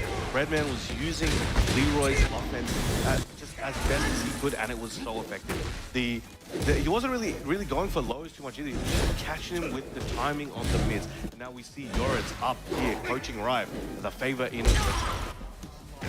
Yeah, it's nice to see, you know, back and forth teammates always helping each other. And it's, you know, it's always really important. I think that your best coach is going to be the person that plays you the most, that knows your habits, knows your mental state. Because coaching isn't just about what's happening in game, it's also what's happening in your head. Sometimes people get flustered, sometimes people get frustrated or annoyed, and it's important for the coach to also recognize that and sometimes help them, you know, tell a joke, make them laugh, very well. something like that. Coaching's a difficult skill, you know. A lot of people think you would know as a coach, right? Hey, man, there's a lot of better coaches than me, and a lot of it is about the mental game. It's about the personal. It's not always just about the gameplay. It's about, as you mentioned, knowing the person you're speaking to and understanding how to communicate with them. But here we go, going with the Falcon Run. Well, I wonder if that was a recommendation. And the punishment from Breadman on the low, super on point. You have to take those chances. His life is in the hand of Falcon Run right here as well. So it's an elimination match, and he cannot switch up. So he's going to have to take it all the way. Let's see if Breadman has the knowledge required. So far, he's doing quite well. Oh. Nice running free as well. Fury. Spacing from Rival. Good punish. Ooh, a little bit of a punish on that jack kick. Now, regarding this, you know, compared to in the string offense, right? I think Falcon Run has a lot more parryable strings there. Gets the trade on it though, and Breadman, little bit of health, has a rage available, uses it up, has nothing to recover, but has a lot to take from Riot. Interesting as well. What's going to be the option for Riot on the wake up here? Obviously, we're going to get a bit of a neutral reset, but Breadman could run up. Even seeing that can't breathe. Oh, nice call out on the low. All right, all right. And Riot looking at the crowd after that one, surveying the land. Like, yeah, man, I'm still in this. I wonder if he's looking at yours. Maybe worth something in the coaching as well. Maybe he finishes with blows, you know? All right, gets that tenderization of the wall. Go for it again. These heat strings are going to be tough. Punish on the string check. Sweet. And that was tip range on that hell sweep. Oh, up forward free water with punish. Jack kick as well. Riot recovering a lot of that great health. Trying to put Breadman under the pump here. He doesn't have much health. He doesn't have much health, and he doesn't have any wide health. But there we go. That's definitely something to consider in this matchup as well. The Jack kick does break through parries and power crashes, but it does not matter. Breadman taking another round. Looking clean, looking good. Nice backdash into Dark. Breadman looking untouchable. That kind of movement is extremely important in this matchup as well. If you're able to call out a lot of those highs from Falcon Run, you can get massive, massive damage right now. As we can see, 95 damage for Breadman for that. I don't know who Breadman is playing, but he knows what's going on here.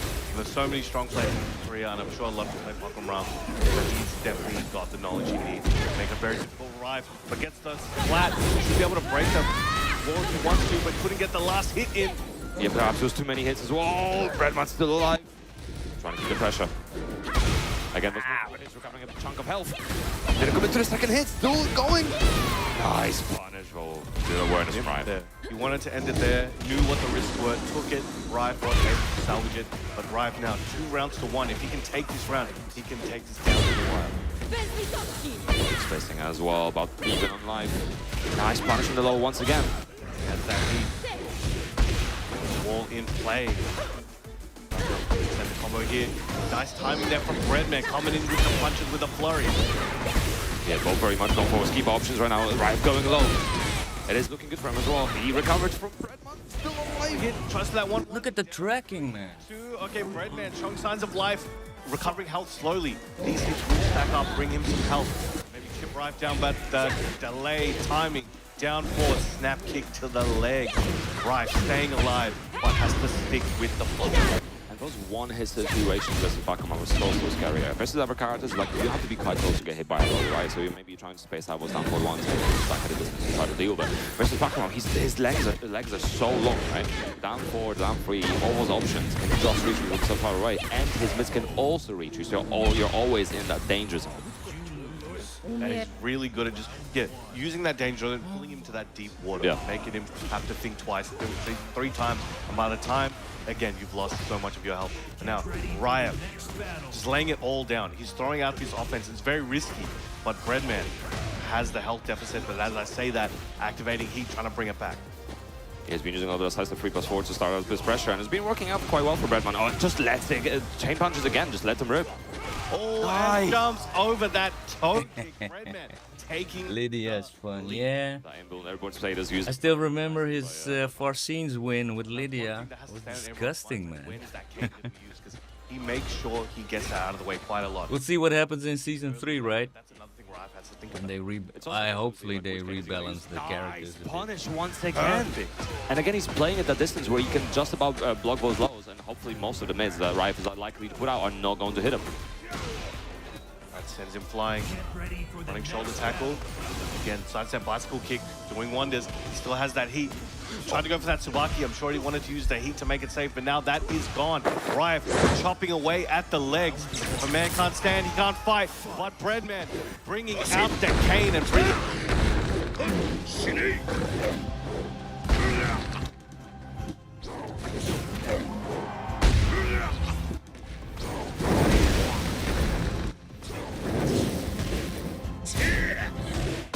Could be the end, but he can fight through it, stay alive, and still keep pouring at his hill. Nice going good this time, getting a counter as well. Breadman did try to press, maybe try to parry. Some cheap shit. Lower to engage. But heat in play, getting tenderized, running right at him. But wants to end it. He smells blood in the water. Couldn't get the dash he might have wanted, but gets it right after with the overhead. 2-1. Oh, just keeping the pressure going. The string stealing the deal. Breadman's here for the bread, and he's not leaving without it just yet. Very respectful. Had a pop-off, full of emotion. The crowd is loving it. You love to see it. Breadman coming through victorious here against Rife, making a statement. You know, a lot of people would have expected Rife to take it over him, but again, will be moving forward. But can I get a big round of applause for Reject? Rife! Amazing play, had a long run, you know, throughout the year, made it here to this match, but Breadman was able to take it over, and he's looking very clean today. He's one of the few Leroys on the planet that are performing at such a level. Yeah, it's a character we don't see very often, and he had some changes from Tekken 7 to Tekken 8. He came in a very interesting state when he originally came out, but then in 8, obviously, he changed a lot. There's a lot of different elements to his kit now. Like the perfect parry is really, really cool as well. If you're able to do both, you get so much damage out of it. The knockdown, the follow-up afterwards as well. So some really, really cool stuff. You have to be very prepared to fight him as well at the same time. We'll save the safe flow because of the threat of the parry being a thing, which we saw actually in Nobis earlier between Breadman and Nobis. So we'll see if he can continue the run and we'll Leroy them out. I think one of the interesting things about Breadman's play is he's very fun to watch, and it looks like he's having fun with the character. So, you know, if you're an online player, I think you're going to see a lot more Leroys online for the next couple of weeks. Take it, like, see the fun Breadman had, and they try to might find some new... Oh, whoa! He almost fell off deep in. I didn't realize that earlier. He's got his inner balance, but he's got to work on the outer balance. Oh, yeah, it's fine. We've all been Leroy. All right, so here we go. Breadman moving forward. We've got the losers round 2 coming up for you guys. Let's read out the roll call of the legends we have. We have JDCR going up against Nobi. A battle as tale and as old as time. They've been probably playing, you know, longer than some of the people in the venue have been alive. So your Reds coming up against Arsan Ash. You know, these guys have played a bunch in the past. You know, they're often crossing paths. You know, you know, it's a Middle East and Pakistan kind of fusion there. And we've got Chikrin versus Kwasaki. Will we see a live hero perhaps, or will Chikrin decide and want to opt out and go to the Lily? I think the crowd knows what they want, but we'll see what Chikrin decide. Yeah, it's going to be very interesting to see which way they go with it. I don't know if I want to see a Clive mirror. I think that's going to be very interesting because they could both sit like very far away from each other and just like whoever, you know, we're just doing jousting, right? I'll poke you first, you poke me afterwards. It might be the same kind of thing where we had it with the Yoshi mirror yesterday, right? Where we're just kind of doing similar options just at different times and both trying to catch each other's timing. But you know, it could go either way. But I think for now, we'll let you guys marinate on those matches, take a break, take a breather. We have much more action for you guys as we inch closer to that top 8 and then ultimately crowning the champion. So if you guys are ready, what we have to do, the crowd here is on their toes waiting. We'll see you guys very soon.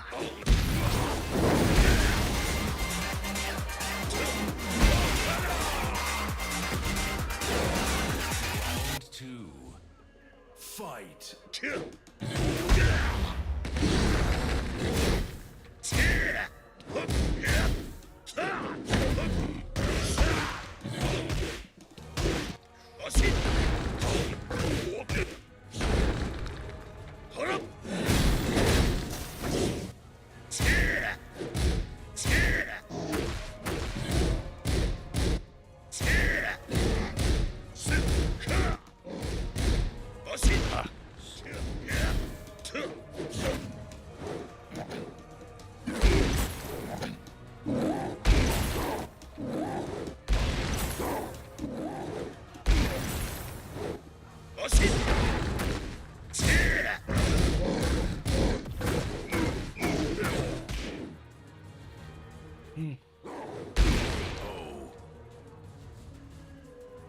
Round 3. Fight.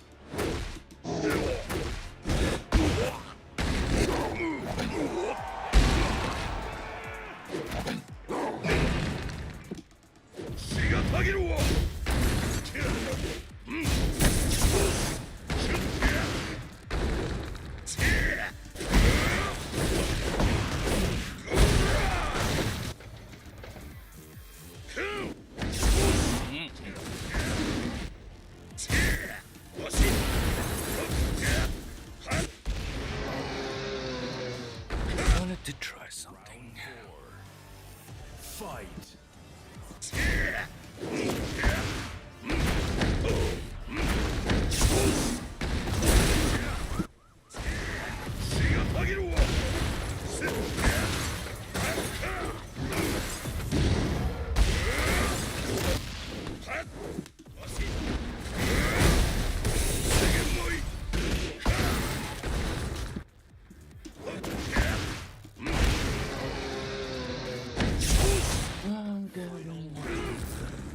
Fight.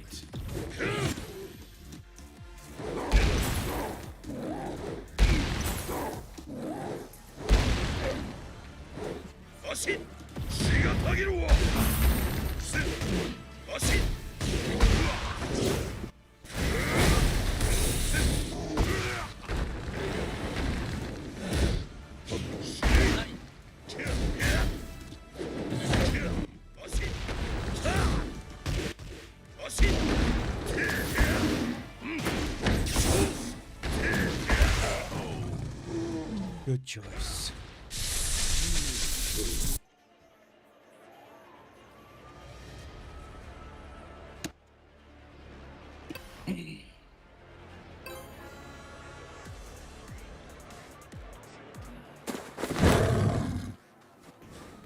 Round 1.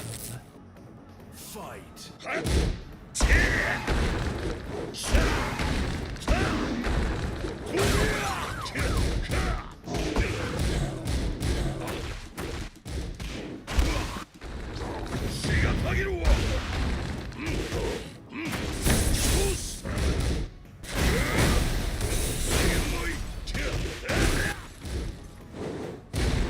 What the fuck?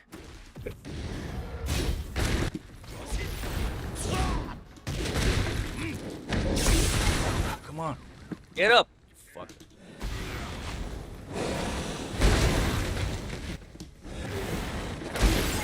Ah, why not dead? Jumps over, nice one. Round 2. Fight.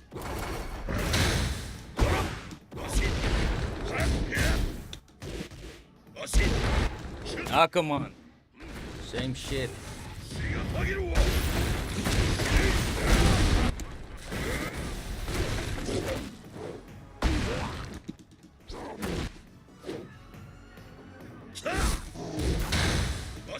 Come on, man. Jesus. Fight.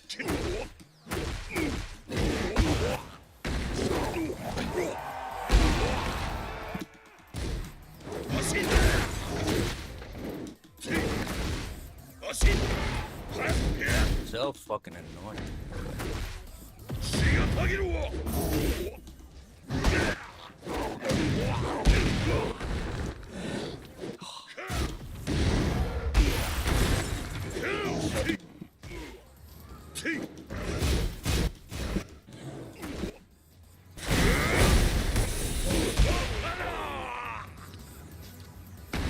Round 4.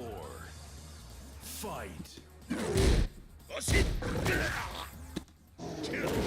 Why big...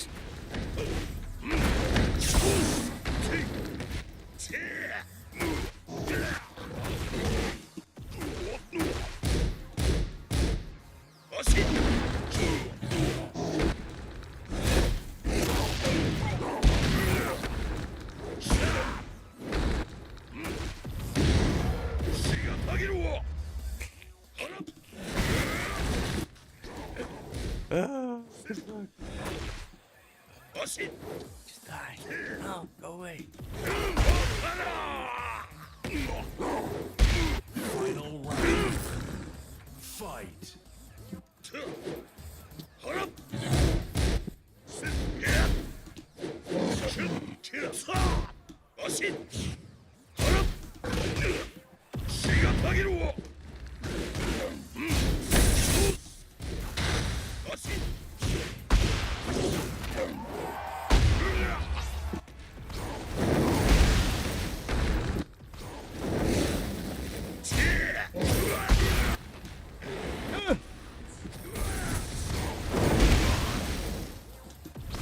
Hey! Oh, you fucking stupid.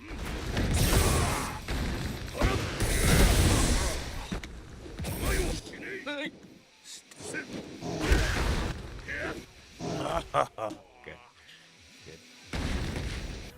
You win. GG's, man.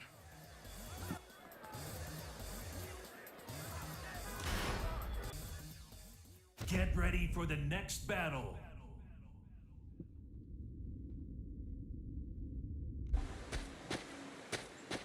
The mic with Mr. Margin Obama. The games have been mad so far, man, but we've got 4 great games coming up for you now.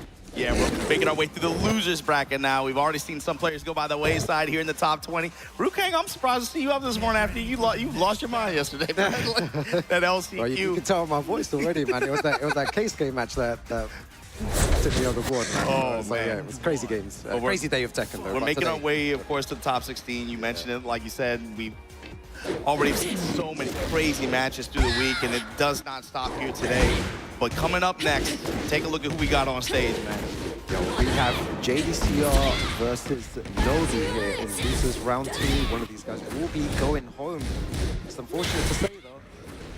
Unfortunate to say, Rukang, but the thing is, I think if you've been playing this game for a long time, you got to look at these two on stage and feel some kind of way. This is like, you know, shades or flashbacks of bygone eras, Yeah, right? Exactly. But here you go, Nobi, of course, qualifying the regional slot this year out of Japan. Last year was one of the global qualifiers. Let Shonen be able to sneak in through the leaderboard that way. This year, kind of bowed out a little bit later towards the tour. Was willing to just sit on, of course, that huge amount of dojo points that he had racked up in the very competitive dojos events in Japan. You saw a trophy there. It's in the background of the arena stage. I never even put 2 and 2 together. Like, look in the background the next time we hit the arena stage. It's the same thing. And bro, with the way gold and silver did this past week, I can't believe they made that thing out. All right, anyway, look, this is Nobi versus JDCR. This is the real gold on stage right now. Exactly, yeah. I was going to say, earlier on when JDCR picked the Heihachi, the crowd went absolutely crazy. It seems like the Mishimas are a fan favorite. They always been. Yeah. And let's see if it's going to be the same thing. Even, you know, might go for the Armor King here, but 2 different characters. Armor King versus Steve. It seems like there's a lot of Armor King fans here in the crowd as well. They've all gone wild already. So I had a feeling that might happen, right? In Heihachi tradition, whatever he gives it to is on stage, it loses, goes to another character. This is his other trademark character, the Armor King. But Nobi on the other side, going away from the Lars for, I want to say, the first time this tournament so far, going with this Steve pick. This is a common shell that he runs. Lars, Steve to back him up with Dragunov waiting in the wings. But here we go, against JDCR, longtime rival. Yeah, it's going to be a good one. JDCR versus Nobi versus Japan. Gets a nice launcher there to start things off. We were speaking before as well that Nobi has the Steve, he has the Dragunov, he's been using the Lars. I wonder why he's opted for the Steve in this matchup against JDCR. I think it's similar to Seven, too. He likes Steve, I think, in player matchups where he feels like he can make the game a little bit more binary and focus more on just getting their counter hit timing and being able to use close quarter compact movement to be able to hold pressure, be able to tag them and create punishment. But that hop kick to JDCR, not letting you get started at the wall, Nobi. And I'm going to hit you with that fire. That miss. Yo, I love when they do that as well. You know, putting pressure on, just throwing out a hop kick, not the worst thing to do in that situation. And get so much reward off that as well. And what a beautiful rager. I love that rager. Y'all talking about the wrong wrestling event, man. JDCR came to play. He said, I'm going to win the Royal Rumble. All right, pressure. Getting some plus frames. Leaping Superman punch. And look at JDCR with the interruptions. Not really in the leg. Nobody can build any kind of advantage or get a strong wall push off of those mids and threaten with some of those dangerous Steve attacks. Here we go with that activation. Instant duck on the throw. Goes for the good throw break. What's the pressure like after this? Back against the wall. Yo, is he going to try and hop kick again? Break Guaranteed guard. damage. Oh, giant swing. The side swap. Rukang. Yo, he's respecting the down forward one. There's a down forward one extension as well that JDCR has. hit him with it before. There. And a single jab there to take it. You called it. Playing chicken on that down four one string, then brings it out the very end like that just to get a huge chunk of damage right when Nobi thinks he won't pull the trigger. I feel like that's the thing with Armor King as well. You have to respect the down forward one because it's the second hit. So what do you do in that situation? It's playing a big part already, and it's definitely going to play a part. This round's a good one for Nobi. He's keeping it close. Quarters come back kind of like the way he wants it to be. Run forward. Build momentum on his terms. JDCR up in his grill, gonna spit that stuff in his face, grip him up. And JDCR gonna take that round. That's what everyone wants to see here as well. Finally.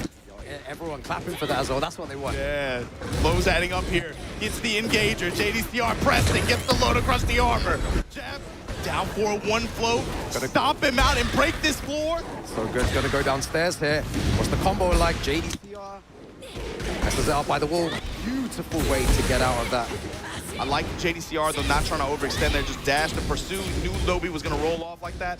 But Nobi coming out with the big floor break to take that away from JDCR potentially.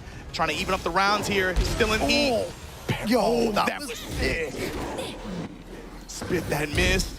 Throwing Nobi just inside of range. Yo, uses the dash, trying to get plus frames. JDCR playing defense, tries to punish. Crouch jab, steal the turn back.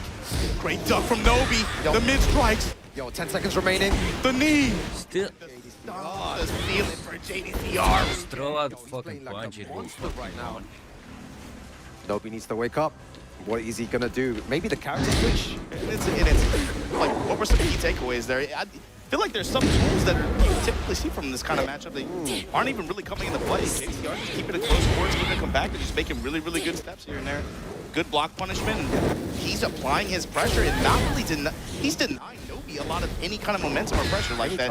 Anytime Steve was able to get some touches or build some plus range, get in his grill, you see him go for dunking or something, like showing any of those kinds of options, he had stop signs. Yeah, it was good to see.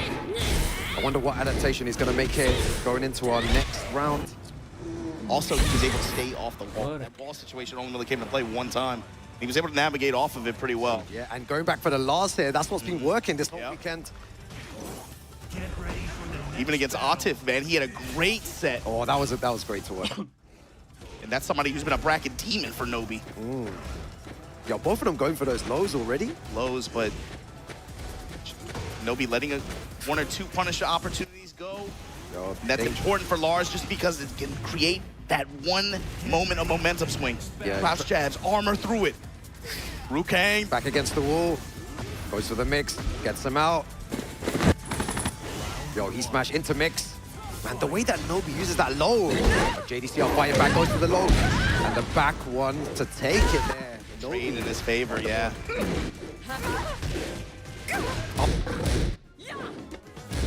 Tuinmeubelen? Bekijk nu de collectie van Kees met tuinmeubelen in onze stores. Time to play. Everything is a combo, everything is a launcher, just one fucking little small hit. This is a 10-string fucking combo. Right now. Len cancel while standing forward. We just have fucking Tekken. On him, but the counter hit sweep. It's just like that. Some back and forth going on, you know. Margin Obama. How much damage? How much range? He's got a fucking launcher and then a long ass fucking combos like this. Hey, did you practice your combo? You little dojo. Oh, the wavy into the throat. Blah, blah, blah. Second time, Nobi got gripped up. Again, the down forward ones. He's making him second guess. So Nobi used It's so good, it's so good. well, with that back four. What's the mix up? He breaks again. Same option? Yeah. I just wanna... Who's gonna mix first? Yo, you see the little sidestep right there as well. It's just an... Oh my god, pump kick. Look, she can, gonna get damage like the 10 hit, she can underbreak it, right? How'd you come back from this? He's in rage. He's gotta create some snowball offense right now. He's taking some risk as well and goes for the risky stuff. JDCR one round away from moving forward. Always the low. Now we're starting to see him get efficient with that mid-range safe kick, the stunner option. But I got one like that too. The electricity. Pushing with them stance cancels. Nobi giving him a lot of different looks. Yo, the nice punish there as well. Goes for the mid option. Take flight, Rukang. Yeah, 2 moves. He does 2 Look at the moves. pressure though. Look at the pressure with Lars. And the third one with the Giant swing. Good rate. Plus frames. Yo, that Den free doing work now. Take the low, take the activation, but the counter. The counter sweep again. Both of them dropping combos. Giving JDCR a big chance here. Again, same fucking move all the time. And there you go again. This is the third move. The option that you do not see that often. My God, we're going to lose our voices again, Margin Obama. This is so close. JDCR versus Nobi. JDCR taking his so non-creative. But then lift kicks. And then the heat smash. Their brother is dope. Yo, the mix-ups though from Lars. Jab low. Yo. It's about electricity, Rukang. Yo. Nobi tapping into his static shock right now with the Lars pick. You see JDCR's face there? He's like, what the hell happened that final round? He was just holding block. He was waiting for an opportunity to maybe sidestep, get the opportunity to do that, but Nobi just pressing those buttons, applying the plus frames and the pressure, and all those great lows managed to hit. And it was cool, Rukang, too, because that game, it started like kind of polite with Lars, right? Yeah, really, he wasn't really polite. He wasn't really forcing, right? He wasn't forcing dance, and he wasn't forcing, like, he wasn't zooming around like that. Kind of just keeping it polite, working around jabs, working around safe mids, throwing some lows, peppering those in here and there. But then, once they hit that last round and he felt the energy in the room and he felt the moment, yep. Yo, I'm going crazy. Yeah, he left there, Harada. So it's gonna get even worse, man. That wall push too, you know? He was able to. It's gonna be Dragon Ball Z. You didn't see the Tesla coil and the deep wall combo. Ryan will have another incinerator.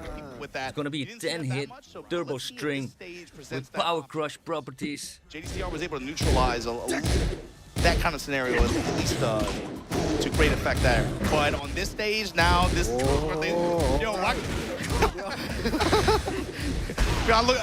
The stage not gonna hit the stage for me anymore. Just a simple 3-hit string. It's a power hit. It's a counter hit combo. Shoulders near to engage at the wall. And he hits me. Blah blah blah. And now we do Oki. I've been hitting those a lot this week. It's so fucking punish as well from JDCR. He's been doing that a lot. Fucking lame, man. Look at the damage output. This ain't no fucking fighting game. Full crouch low and arc blast, reversal arc blast, activate. Yo, that was so good out of nowhere. Tesla. Stuff like that is really important in Tekken. Damn, power crush. Yeah, do your fucking combo. Comeback here, Nobi down forward 1 to finish it off by JDCR. And Nobi starting to play a bit more defensive again. Not like before where he was starting to press a bit more buttons. Yeah, that's the thing. It feels like he has to earn the right to go crazy. Yeah. So I'm trying to loosen up a little bit towards the end of that last and it round. was working as well. And now JDCR is on the front foot. He's the one getting those plus frames. Always the same shit, man. Momentum right now. Salvo combo just to push to the wall. Oh, that move's so good, man. Activate. Trade with the low. Yeah. Isn't he like the director now? Pressure, it's crazy. Like I'm saying, the only time Nobi's really got started is when he did an arc blast at the right time. And there, he's just taking all the hits there. A really good way to stop the pressure there. A bar 8 Delta slicer jab float in return. Yo, single jab to stop that? You want plus frames? I'll give you the frames right here. At this wall. That stomp. Yeah, so Salvo, pressure. But I heard in an interview that he likes Dragon Ball Z. Goes for the mid. So it's gonna be a lot of Miyari Zeus. Oh, nice. That was sick. Off the sidewalk. Yeah. We need to convert here though. No. I think the last one, the last character, Miyari Zu, is his idea of what Tekken is gonna be. And the ignition switch. JDCR. Yo, that was so tense at the end there. What a great game from both these players here. Commiserations to Nobi, who had a great run, but unfortunately goes down to JDCR. Yeah, 2 hard sets today. Nobi, of course. Give it up for Nobi, everybody. Again, a fucking power. Crazy group performance. I do 1 hit and now had to go up against one of his demons and then do the same shit. Always the same shit with Bryans. Yeah, do the same shit. Lars was zooming again. This whole week, man. Yeah, that was so tense. A counter hit mid kick. Moving on. and then after that I do my 80 plus damage combo. They're playing for all the marbles now. This is elimination time. So JDC are going to be moving through loser's side of this bracket here of Usual annoying. Nobi now no longer anyway in this contest. I'll break him. That first game, man, this one was, it started so polite. Steve was able to get like some moments of advantage, but JDCR just had really, really good Amare overall.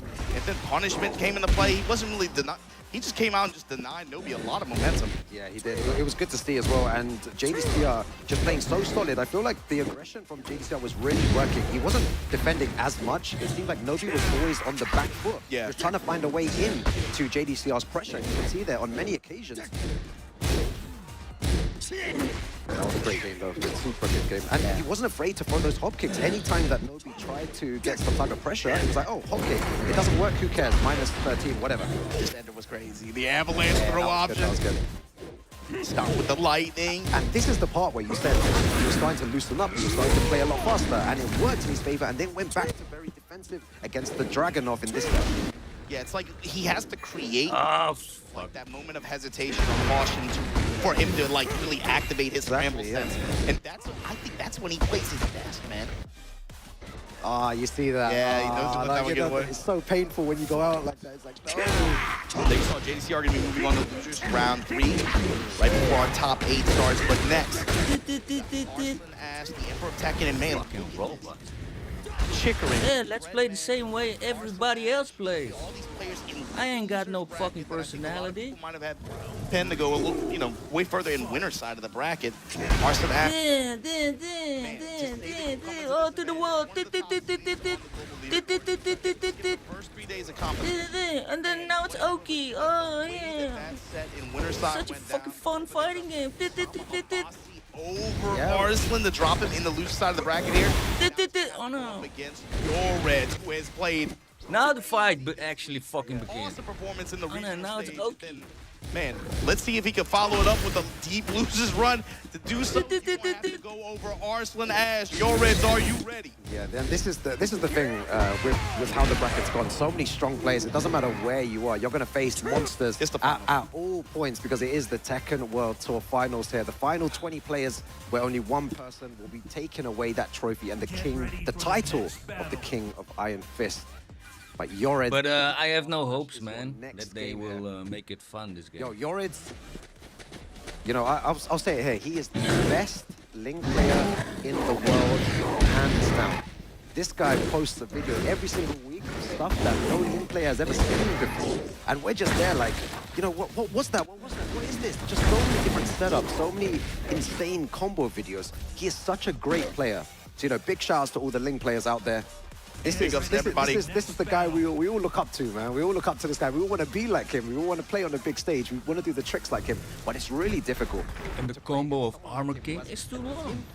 Why do I have to wait 10 seconds for your staple character specialist, especially when you have a character that can utilize their style and specifically her stances, right, to create unique setups, unique situations, character-specific scenarios as well. And he is willing to go into those minds and find all those strategies and then bring them out on a stage like this. Exactly. But you saw there, Arslan Ash, all those global points, able to, again, qualify for be seeded into this bracket. Your Reds had to get it the old-fashioned way, through the dojo system and competing in his region, representing Kuwait. And now he's out here, a quiet confidence to him too. I caught him on the train. And this, off the plane at the same time. So every raid chart is 11 seconds. Look, man, I'm out here. I'm just gonna play. There's no pressure. Yeah, like, exactly. Make it 5 seconds. You know? This is just an. He is the best Xiaoyu player in the world, but he's going up against one of the greatest Tekken players of all time with so many titles under his belt. At this point, his name is synonymous with the game. Exactly. And that's an understatement. That's to say it that way. No one can really say anything against this guy. He is the best of the best. But in losers round 2, can he take out Yored here? I feel like we haven't seen this character on Arslan Ash in a minute, but why the Safina? Now you're giving a lot of praise to your Reds and like again the amount of approaches that he can bring. Why would Arslan Ash in this character matchups? I feel like the ability to just whip punish, especially with moves like that, the down forward one having good range as well. It could definitely play a part here. It doesn't want anything to do with any of those mix-ups. And Safina, a very strong character in the game as well, and good mid options to stuff the AOP. Exactly. Specifically bids like that one that reach really, really low to the ground. AOP can might be more difficult for her to be able to try to use some of those evasive properties to get around her, like she can with so many other characters, including this launch pickup like Fioret's just got. That's what I'm saying. Those are the mix-ups I was talking about, really dangerous, and this is where you need to be careful. Hypnotist low. He might go for the low. Hypnotist low again in hand. Yo, and only minus 13 as well, remember? Yo, and the crowd going wild, right? They like Yoreds, but, you know, it's like watching art, man. It's so good to watch Yoreds play the game. Trying to step there. Pressure right now on Yoreds' side. Oh, my God. And again, using that move. Yeah, trying to stop any AOP. That was 2 options. And back shot into the blast. Really tricky character to play against. And you were talking about it earlier. His combo decision-making is excellent with this character. Yo, look at this combo. I haven't seen that combo before. Whoa, yo, 360 homing, bro. Eyes on the birdie. Yo, homing move? And Yoreds right now taking it to Arslan. You see there, Arslan trying to pressure with downward ones. It's not working, right? Yoreds just finding a way out. Arslan needs to be really patient here. Beautiful side step. Just holding back and then the walk, and it was on point too. He didn't even pull the trigger. Oh, again. Showing back turn stance, fainting, just walking around into the foreground. Gets the counter hit launch on Arslan Ash, presses into it. Again. Activate. Watch the mixed up margin Obama. This is where the tricky stuff begins. Yo, plus frames. Take your plus frames, take your push. Go to the big low, guaranteed damage. Oh! I need to be careful with a parry up. The parry option in Yoreds. 1 game advantage over Arslan Ash. Yo, this is what I'm saying. It's a really difficult game to play against Xiaoyu. It's so tricky. You need to be careful with all your buttons. You cannot overextend. You overextend once, you're going to be in trouble. And against a player who is constantly leveraging layered mix-ups like that, in this game, on this stage with these stakes, that was crazy. Close to the walls now too. It's gonna get even nuttier. Yeah. But we know the caliber of player Arslan Ash is. He'll definitely try and fight his way back here. He's already downloaded his opponent. Power crush immediately. And look at that. I love Yoreds' approach to neutral too. He's willing to show Arslan like, yo, just back turn feint. Just showing, just constantly willing to walk into foreground. Give him lots of different looks at range. Oh, goes for the low there. Very good option. Arslan Ash plus frames. Dropping the explosion again. Back one chop and the trade in Arslan Ash's favor. Yo, that was sick. Again, loads of Arslan Ash fans in the crowd as well. Yeah, they out here, man. They out here. Fans and Arslan Ash fans. It's good to see. Fishing with Manticore, Arslan Ash trying to intercept. Some kind of offensive press from Yoreds. Moonhair Palm this time gonna get punished, and that's a good one. Why did the Manticore? The delay? This is why I mean he's playing a lot more aggressive here. He's not giving Yoreds any time to really get those mix-ups started, and that's what's different from the previous game. Playing at that range 0. Nice block, good punish. And the low, this is what I'm saying. Arslan Ash is a true champion out of nowhere. 2 rounds straight when it looked like Yoreds was dominating before. The slow low. No, what? With the wall now. Why is the second hit the fucking launcher? Yo, mix-up city. It's a stupid simple two-hit streak. Look at the moon. Yo, all those Ling players watching at home right now. Yo, they all want to be Yoreds, man. Yeah. Goes for the throw. I like the mix after the firecracker load too. Oh, the whip. Arslan Ash gave him the whip in mid-range. Yoreds, eyes wide open, not out of this game.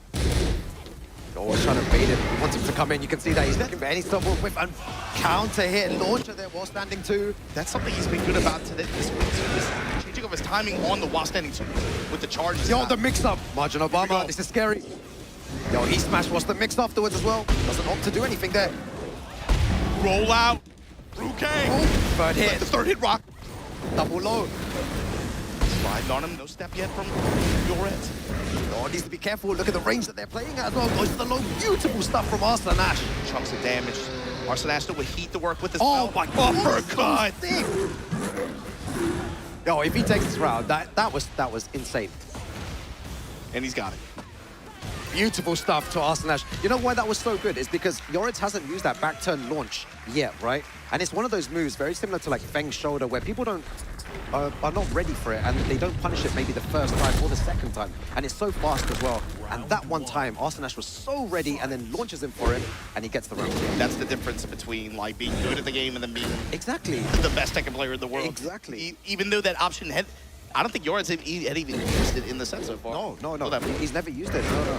He wasn't really mixed up from back turn there. I thought back turn in general, that set so far is mostly been used to just maneuver, just to move around. Yeah, just to move around, just to create space. Oh, man. Using more AOP to try and enforce his mix-ups.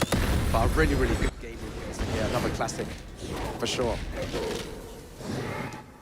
And this one feels heavy, especially on this stage. Again, a lot of walls to work with, not dissimilar from the second stage we were working with. Similar in size. Yoretz versus Arslan Ash. One of these guys will be going home right now. One will be advancing. All right, gets a small little punish there. Tries to go for the third hit, and he's ready. He's ready. In the way he uses stances to position himself. Punishment there. Got the float sequence. Yo, this is where the party begins. This is where the party begins, Margin Obama. Splash. Now where's he gonna go with it? Yo, mix up. He's gonna go for low, mid. Yo. All the hypnotists coming out. Yoretz is playing. Yo. Oh, goes for the down jab there. Oh my God, Arslan Ash activates heat, rightfully so. He's gonna do it again, isn't he? Get a little bit of health back. Yourself a little bit of insurance. Look at the time. The low, the wall jump, and Yoretz once again with the lead in the set. Yo, he takes a big, deep breath there as well. Yoretz is in front here. Tried to go for a back 1+2, didn't work. Yeah, using that back turn, you see it. Look, just trying to get away, trying to bait Arslan Ash to come in. He's so mobile, and it's like a lot of the stance use just to move. Oh, that was so good from Arslan Ash, knowing that he was going to go there. Arslan Ash. They're just controlling the game now, trying to slow it down a little bit. Counter hit Manticore. Didn't he start the first round of the first game with that? Yeah. We knew that this is the move he's going to be using against AOP. The fuck. Down for ones. Mid-explosion. Oh. And the sidestep down for a one. Arslan Ash with the check. Yo, that's so good. And just controlling the game. It's like Yoretz is showing a masterclass in how to mix. But Arslan Ash is showing how to control the game. How these moves. So sick. How to slow it down and control this beast. Yeah, even under pressure, this is what you need to do. Okay, go for heat. Oh, he AOP'd the first hit. And the smash going hypnotist. From the trying to position maybe. Going for the mid option. And Arslan Ash is using these small pokes to try and win. Got your punishment. This is going to be your opportunity, Yoretz. Oh my God, he's fuzzy ducking. Oh, Arslan Ash, one round away from moving forward here. But you know the concentration on Arslan Ash's face? You cannot let up for a minute, not even a second here. Being pushed here. Oh, what a sidestep. Arslan Ash on the front foot. We've been talking about Xiao Yu the whole time. Can't forget, man. Safina has that evasion too. Sidestep uppercut. Look at where it puts Arslan Ash. Yo, just the control Pumps here. the damage. Back against the wall though. Position. Yo, this is dangerous. We're going to see one of those tricks we've never seen before. Yoretz, he's got a mix though. Give me the frames. Give me the nice punish on that. pressure. Tarantula lows. Comes up with the mid this time. Oh, that was good. Gonna get the wall splat as well. Arslan Ash, what's your combo like here though? Needs to be careful. Yoretz has heat. Rage, sorry. Great challenge. Kip up and the whip punish after. Arslan Ash hangs on here. Loser side of the bracket.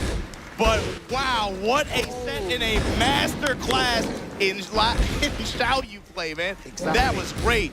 And a masterclass in defense and how to adapt from Arslan Ash. It was so beautiful to watch. Like I said, you have the art from Yoretz just trying to use all these different mix-ups to try and confuse Arslan Ash. And then Arslan Ash just slowed it down completely. Didn't go in too much anymore. Yoretz wasn't able to optimize his mix-ups. And then Arslan Ash just moving correctly, and it was so good. And what's cool about it too is you saw how effective it was in the beginning, but then you see the adaptation from Arslan Ash. That's why it was beautiful. That's something like, bro, everybody's played online and just got clapped up by Xiao Yu. Right? You can look at the way that they kind of apply what's happening and think about how to control those scenarios and situations. And you can learn for yourself how to deal with that. Yeah. But yo, everybody, give it up for Yoretz from Kuwait. Yeah. Great performance all week here. Yeah, he absolutely amazing player. Man like Yoreds.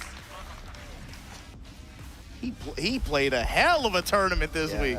And a really fun character to watch as well, which is also cool. I wouldn't go that far, but he put a show on, is what I say. Yeah, but I'm a bit biased though. I'm a Link player now. You're a Link hater? I didn't know that. Because I hate her, I try to play her. Nice. You know what I mean? That kind of thing. Okay, we're going into our next game here. Halfway through losers round 2. Oof. And check out who's on stage. There you see Arslan Ash bringing it back in this third game. And Yoreds this one here, this sidestep here with the 1+2. And look at the pop-off there from Arslan Ash. You could tell Arslan felt the heat a little bit from that, but his ability, that has to do a lot for, like, again, just being able to settle himself down here, even though he finds himself in loser's bracket. The fact that he was able to take a set like that, play that kind of set where he was looking really nasty for a second, and then utilize his gifts, his knowledge as a player and his ability to control neutral like that, and find that win and find this path to the loser side. But look at who's on stage. My man Questakis.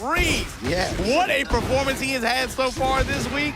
He said, I'm not done yet. I'm down, but I'm not out. Yeah. Problem. Super cool guy. Problem, Rukang. Questakis from the EU, from Group. And also, if you trade... He's got a problem on the other side of the stage, though, man. And this guy, the last...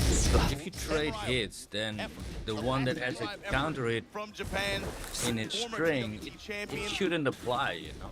Dominant player for from the west side of the country, of course. This is Chikarin.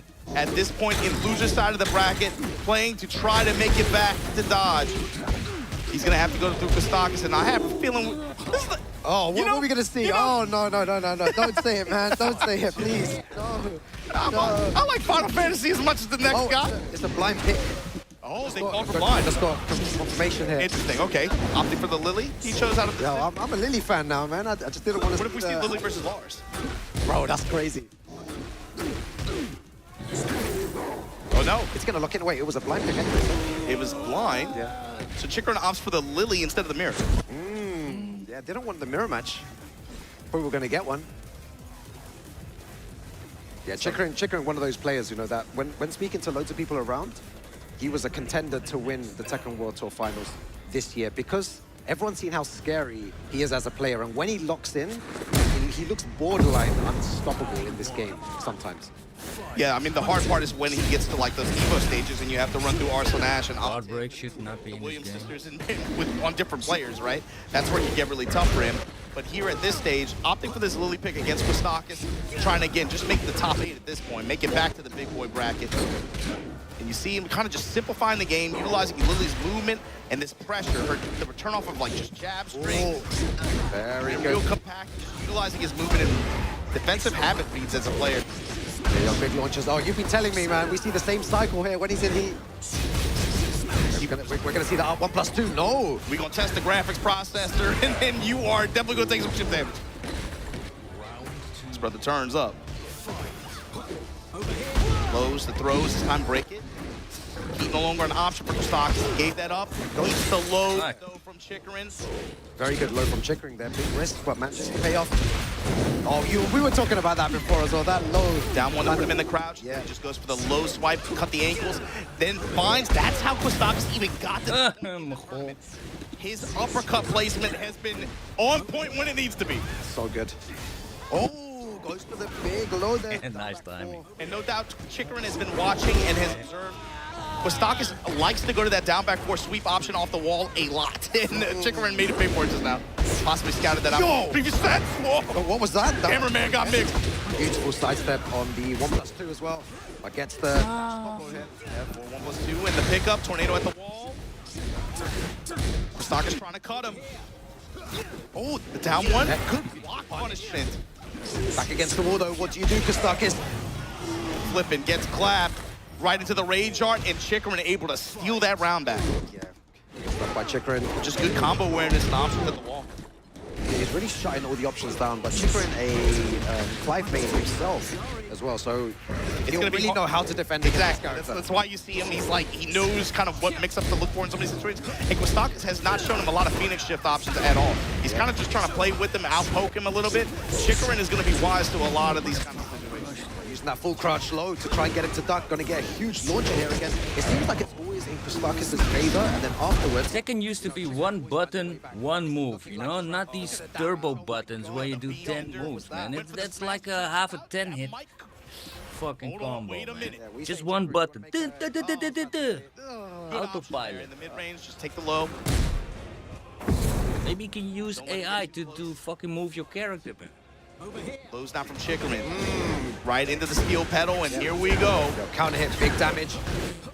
Back, no, actually just gonna take the floor blast now. Now back to, now activate, yep. This combo is never ending right now. How much damage? Built to 2. Ah, that's the... People just been holding back.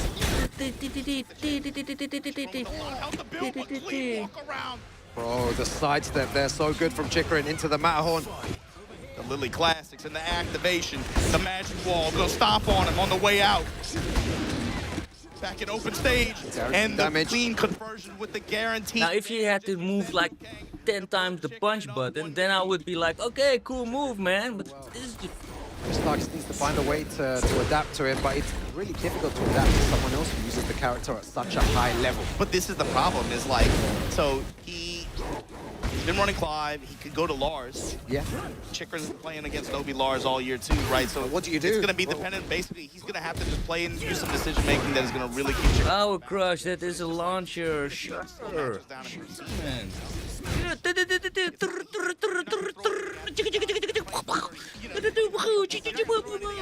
He hasn't been, not only that he doesn't know, but that he hasn't been playing. No skills required. Just press button. Exactly, Chikrin. Next time we will press the button for you. He opts for this Lars pick. You don't have to do anything. Differently that Nobi would not, that would catch him off guard early on here, you know? To even be able to just like steal a round or two. Oh, okay. The sidestep into the Arc Blast, that's gonna work here. Kostakis. With the activation now in the wall. Going for the Tesla Ender. Oh, the static shock. They gotta bring that show back, man. Back one. You are not getting off this wall, girl. What is going on? Oh my, bro, that is sick. Yeah, we're gonna see another weird interchange right now as well. Crouch jab. Shaker in the steal to turn back. I don't think Kostakis pressed anything. So that's gonna be a guaranteed punish. That's gonna be it. Beautiful stuff from Kostakis. Taking that round. Lars working out a lot better to start things off here. Down 4-3, looking for the plus frame. Goes knee after. Gets checking Kostakis for stepping. Arc blast, punish on it. Yo, look at that good punishment as well on it. Mid strikes, Black Swan at the wall. You better be holding back. 1-1, this time goes low out of back turn. Chikrin's pressure, but the Delta Slicer. You need to be always careful of that. Still has so much heat to work with here. Goes for the enhanced version there. Oh, low. That could have been a lot worse, but the push after the heat engager with the dash behind it, gonna put Chikrin up on this round. Yo, Chikrin still holding on. You said it earlier as well. Chikrin is going to be ready for the majority of these characters. You can't. This is not going to be a character matchup issue. It's going to be a player. Exactly. Decision making. It's going to be. You have to force some kind of Yomi layers that he's not prepared for. Yeah, can Kostakis do it here? Representing the EU here as well. Big low. This time going with the feisty rabbit. Oh, and gets hit by the second hit there. And it's getting sloppy, but Chikrin right now with the control. Floor blast in play. Kostakis, what is your answer here? You got to come up with something, man. Yo, he's a stop. Because Chikrin right now, Rukang. Nice one round away. Tries to go for the Arc Blast again. Chikrin with perfect punishment at the moment. Taking big risks, but it's paying off for Chikrin. And look, Rukang, you see Kostakis going to Arc Blast. What, a couple rounds in a row? That's something that he had a lot of fortune with as Clive throughout the week, right? Yeah. For raw launcher, it's not having the same effect here. Punishment there from Lily, and the rabbit slide. Oh, it's not looking good. Stomp, Chikrin, dominant performance over Kostakis here in loser side of the bracket. 2-0 finish. Yeah, it was a great game to watch. Well, Kostakis has been playing super well, but Chikrin just on the front foot there and ready for everything that Kostakis was floating. Yeah, just outclassed. I mean, Chikrin was ready for everything, really, with both characters, both matches. But yo, Kostakis played his heart out this week. Give it up for Kostakis, everybody. Yeah, big love to Kostakis. I'm sure he had a great time here as well. Gotta feel good. Gotta feel good. You know, we got Rukang on the mic. You in Europe. qualify out of Europe in the I'm sure it feels nice. You're playing Lars, bro, in Sweden. That you can't say that too often. Yeah, he is in the top 20 best players in the world as well. Highest placing players. Definitely. Oh, man. Played so well throughout the weekend, but just unfortunately at the end, Chicory a bit too strong. And with the blind pick at the beginning, which was really interesting, right? You didn't Yeah, you practice your little combo, right? Eh? Yeah, I wouldn't be You went to surprised combo school? I called for it, right? Thinking about it. Yeah, do the same stuff always. So there you see. Join the NPC army. Lars pick, and man, it just felt like Chicory was just all too ready. You didn't even really see like 10 stand sends it like he. I'm Kazuya. I only have 5 to moves. even get any kind of momentum rolling, and it's really important with Lars. Like, bro, you got to be able to. I do the same like everyone. These small returns out of just like his compact, you know, his jab string or like lows and strikes here and there. Like, you got Never try something new. You saw how much like fortune Nobi had when he started to loosen up and do that kind of stuff, right? Side Hard to do at this level, of course, because everyone's so good. But if you can't create a little bit of chaos like that and the match is going like that, it's going to be hard for you. But speaking of which, this is going to be a tough one. This is going to be a tough one, bro. You got a South Korea face off. Both of these guys have a lot of play experience against one another. Representing South Korea here, the regional representative, Redman. Redman, absolute legend here. Probably going to be opting for the Leroy here. He got the keys to the bank. Always the same, right? Always the same fucking starter. Up against Gold, bro, global ranked first place with 2,820 points.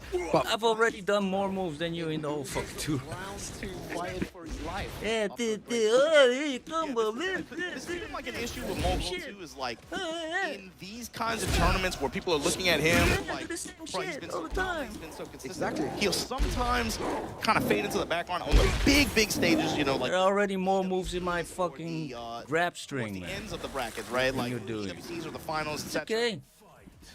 The Evos, but he's had some pretty good performances this year. Gotta talk about the Evo Japan second place and then brought it back in Combo Breaker against some of the same people who beat him there, especially specifically knee. But going into the bad, man, the another new move. with the bombs on the walls. Here, another new move. Breadman fans here in the crowd as well. I just heard, let's go Breadman. You see? Let's see what Yeah, do the same fucking shit over and over and over and over and over and over. Characters the crowd like as well. The Armor King, the Leroy. That's what they want to see, man. Yeah, do the same shit over and over. Snap kicks, Mogul now trying to get that win condition positioning that he's so well known for. Finding that wall, just applying that Claudio pressure. It's so simple, so clean. Yo, the Beyblade. Oh, huge. Outcast arrow. Breadman gonna close this one out too. And the other thing too, watch for Breadman's heat usage and how he leverages that. That's something to look out for. Feels like he just wants to use chain punches just to chip, just huge amounts of chip damage. Good. It's back two there. We get some decent return, but Nice. again, Yeah, he engager. This is when it starts to get dangerous.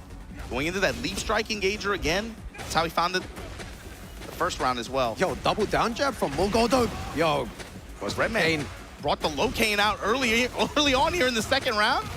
Yeah, it's good that you remembered, man. Sometimes you forget about that move as well. So wanted to make use of it here. Nice damage. Run on him. Oh. Yo, is the wall there? No. I was about to say, Breadman, you got to be careful. Look, down back. Look at where you put yourself. The Blue Moon Burst in the Rage Art. Yeah, you know, I was about to say something, and then I thought, you know what? I ain't gonna say it because I'm gonna have all the Claudio players on me if I say that down back 1+2 is probably one of the best moves in the game. Is that controversial? And also, Claudio, you said the Claudio fans are gonna be mad? Screw those guys. We hate those guys. I'm boring as hell. Season your chicken with salt and water. Get out of here, man. All right, goes for the low. Low strikes.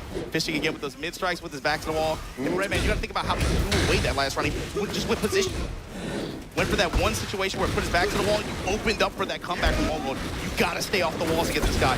Walking around, the chain punches wrapping around. Yo, he actually sidestepped that and got... Thought he was out of dodge. Yeah. No, good thing he was holding back. If he pressed the button there, would have been big trouble. Goes for the big sweep.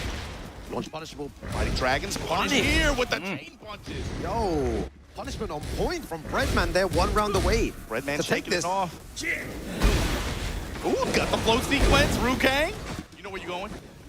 Yeah, Breadman not going for many big lows. Bombs away. Full lows. Playing so well. Yeah, I mean, that's a benefit too. This character has a really good low. Oh my god, and the movement as That well. was sick. Big launcher. Yeah, what's the combo like, Breadman? Slow him up and activate. I like it. Stepping into it now. Yo, Mulgo needs to find a way to activate. What a block on the low there. He dashed plus frames. Big damage and the perfect there at the end for Breadman. That was a sick momentum play too. Did not give Mulgo the opening to be able to activate. He kept him out of rage too, and then just had a really good call at the wall to end the ending sequence there. Like, he didn't open the door for Mulgo the way he did the previous round. Yeah. And then he was right when it... You know, the implications of this next game is absolutely huge. Is Mulgo gonna go home?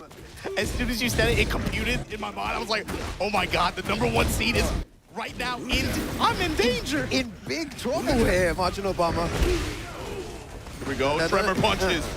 Make the ground wake. Sidestep double kicks, this time plus ring in the Hermit. It seems like Mulgo's playing a bit too patient with Claudio here. Not pressing any buttons whatsoever. He's just been blocking everything that Breadman's doing. And another perfect from Breadman. Breadman knows this is his time, this is his moment. No. Now all the lows there. Yeah, but in mid-stage, you know. Hasn't shown. Why is it a fucking counter, man? Clean sidewalk, gonna get his launch here, gonna get his activation. That's what you want to see from Mulgo. Now he's gonna try to set up for his win con, right? Showing the back one, the audio. Yeah, he's using a lot of those moves now, a lot more lows. The back one as well starting to come into play here. Chain punches again. This time they find their mark. Yo, the combo though. Sidewalk gets the tornado. Tremor punches, this time mixes it up. Blue Moon Burst denied at the smash. Breadman is on set point to drop the #1 seed in this tournament out of it. My God, it's so close. Sidewalk, almost had it. Mulgo can't make any more mistakes. That's a great start for him though. He doesn't want to be eliminated here. Breadman, just one more round. Has good wall positioning. Back against the wall. What do you do, Mulgo? Blocks the low, doesn't do anything. Gets the wall splat. This is his win con, this situation right here. Splash. Yo, no comeback allowed from you, Breadman. Low smash, finish it. Mulgo fighting for his life here. He needs to get another 2 rounds just to stay in the tournament. And Rukang, that's the kind of round we expect from Mulgo, but Breadman has not been letting those play out that way. Kane's still in play, by the way. Yeah. Oh, and that's just that in. The mid. Testing in mid, then a game of chicken here. Punishment on point. No way. Floats. Yo, Breadman stabilized this combo with the heat activation. No way he just did that here. Back against the wall again. Tremors. What do you do? Stop and blow. The lows. The lows. Big risk, Marginal Bomber. Is this the end? Oh! Great chart. This is going to buy him another chance. It's going to buy him another shot, Rukang. Hold on. Going to get a little bit of health back. But the thing, he's going to get health back. He's going to get Starburst. He still has heat to work with as well. Bro, I just nearly lost my voice again. Instant cancel. Running to with the dash behind it. Low snap kicks. Breadman. Yo, so back close. Anything can happen here. The chain press, the chain punches. Oh! The chop! And Breadman does it! No way did Breadman just 2-0 more golden losers. Yo, I just looked behind me and the crowd is going absolutely crazy saying Breadman, Breadman, and he acknowledges the crowd there. What an absolute monster of a player, Marginal Bomber. To remove somebody who did so well. Give it up for Mogold, everybody. All year long, been one of the strongest players of this game. Not able to get it done here in loser side of the bracket in the final. Breadman, the spoiler. Yeah, Breadman. Wow. So well, and again, the crowd loving him with the Leroy as well. He had so much support in the crowd as well, but so unfortunate. Commiserations to Mulgo, who you correctly said has been playing so well throughout the whole year, but when it came to the Tekken World Tour Global Finals, he just seemed like he wasn't. It just didn't work for you some can reason. see Whatever the he was disappointment doing, on his face, dude, man. It's like, it happens sometimes, right? When you just make it to the big stage and then nothing seems to work out. All your decisions go wrong. But what a player he is. But Breadman, especially against a player that he's that familiar with. You know, they play each other a lot. This is something that other people have been talking about too. Breadman, unfortunately, just hasn't been traveling that much, right? Always the same fucking shit. For his right? That's how he No fucking personality. Make no mistake. Nothing. One of the No original moves. Nothing. damage. And it's like he just hasn't traveled that much. Stupid fucking combo. Mogul, your #1 seed already out of the tournament like that. We're not even at top 8 yet. That is crazy. Redman moving on to losers now. We'll see who he's going to face shortly. Yeah, Breadman. I'm a fan now of Breadman. You know when you see these type of players play on stage, you know, the Keisuke yesterday with the Kazuya, the Breadman, the Leroy, it's like, okay, I got my notebook out. I'm going to play Kazuya when I get home. I'm going to play Leroy when I get home. You know, they sidestep. And then I get home and I just dive into these ranks, man. You just go to sleep. Oh, so fucking fantastic. All year round, and today especially. Impressive. Tekken World Tour Global Finals. Fucking I think that, man, you have a major favorite to win this thing out of it before we even get the top 8. That's crazy. Take a look at this winners bracket and how this is going to break down. Wow, you tried a new move, man. Fucking hell, what a creativity, man. A+, A+. The John versus Mangja, Barzine versus Lohai, Usama Abbasi, what an upset. Do your combo again, robot. Atif Butt, Ulsan, it's coming soon. That's a rematch, Never a fucking interesting move, always the fucking one. All those games because, yeah, some incredible second fucking moves. This is Oki. Finals, much more. And look, if you're a Tekken fan, you've been watching all this stuff, you guys are lucky, bro. Y'all got your hero Katsuki never makes it because he's doing the same shit. Global elite level bracket. We're not even close to being done yet. Before we get to our next I'm match, Kazuya, I got 5 moves. Here at the Tekken World Tour Finals in Malmo, Sweden. Don't go anywhere. We'll be right back. Round 1.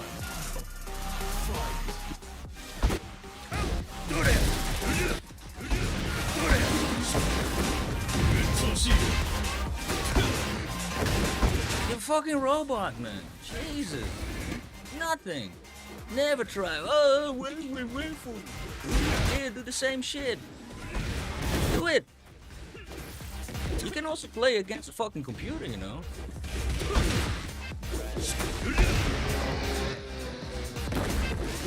Kazuya 101. We are all the same. We all use the same fucking moves and tactics. We ain't got personality. Here, do your fucking combo. Do the same shit. Do the same shit. Yeah, do the same shit. Always the same shit. Waifu. Oh, waifu. Yeah. You got your electric, bind it to your joystick, huh? Steam makes you bind it to the joystick, huh? No skills required. Waifu, oh, do the combo again, huh? Do the same combo.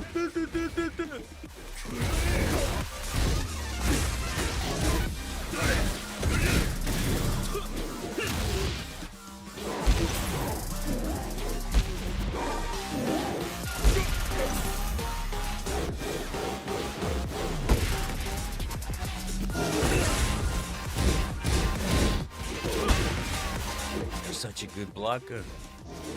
Looks a bit fishy, to be honest.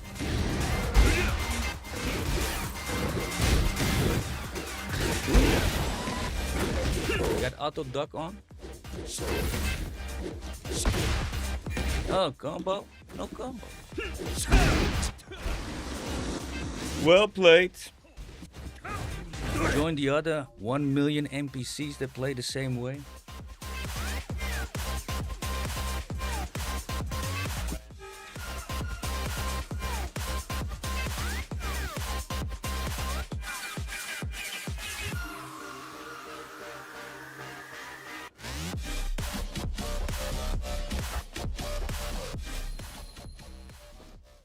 From your beginner days to where you are now, I've seen you win.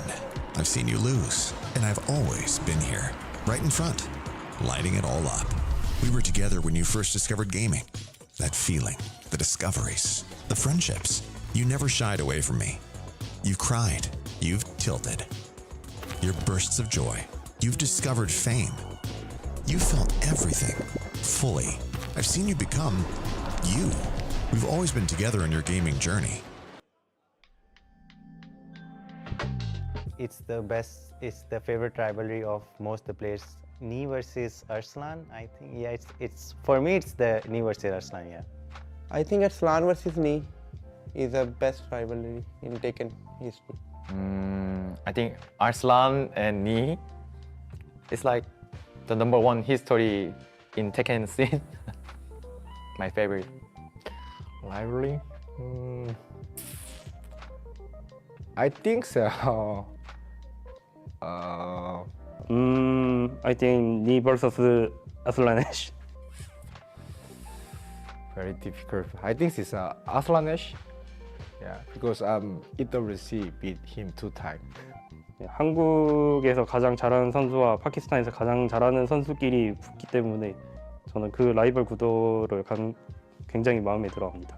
제가 가장 좋아하는 라이벌 경기는 무릎 선수와 노비 선수의 둘의 경기가 저는 가장 재밌게 생각합니다. 왜냐면은 둘이 좀 역사적으로 오래 만나기도 했고 또 캐릭터적으로도 브라이언 대 드래곤 오프는 제가 개인적으로 재밌어하는 매치업이라서 둘의 경기를 되게 좋아합니다.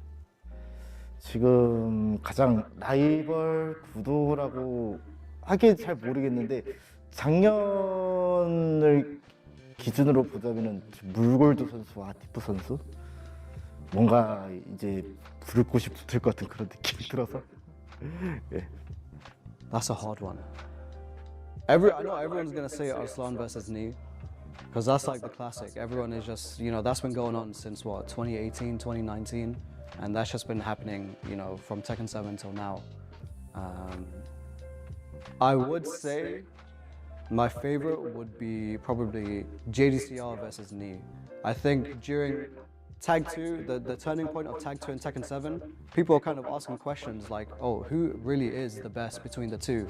Because you had JDCR traveling so much in Tag 2 to all of these American events, and he was winning literally everything. But you had Knee, he was winning everything in Korea.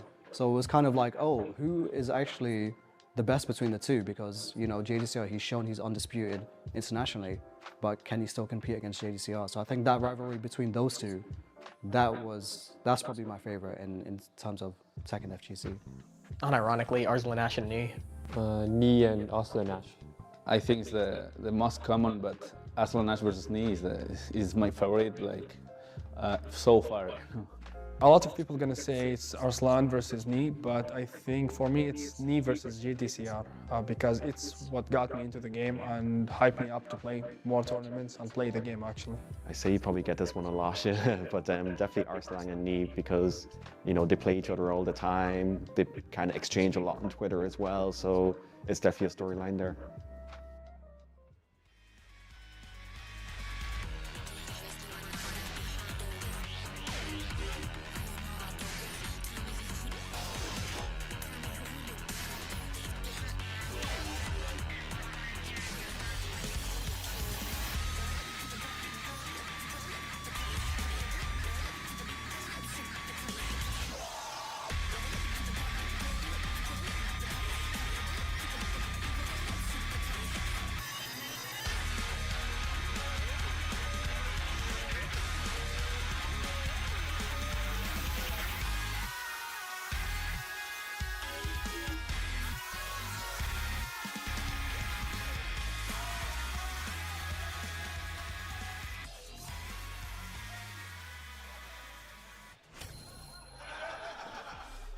Welcome back, ladies and gentlemen, to the tail end of the Tekken World Tour Finals 2025 Top 20 here today.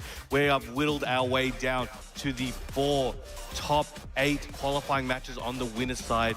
And I am the ever-hydrated brown man, joined here today by the ever-handsome Pun Life. How you doing, my man? You've been putting in a shift today. You need to stop glazing me, man. Hey, man. I blush every time.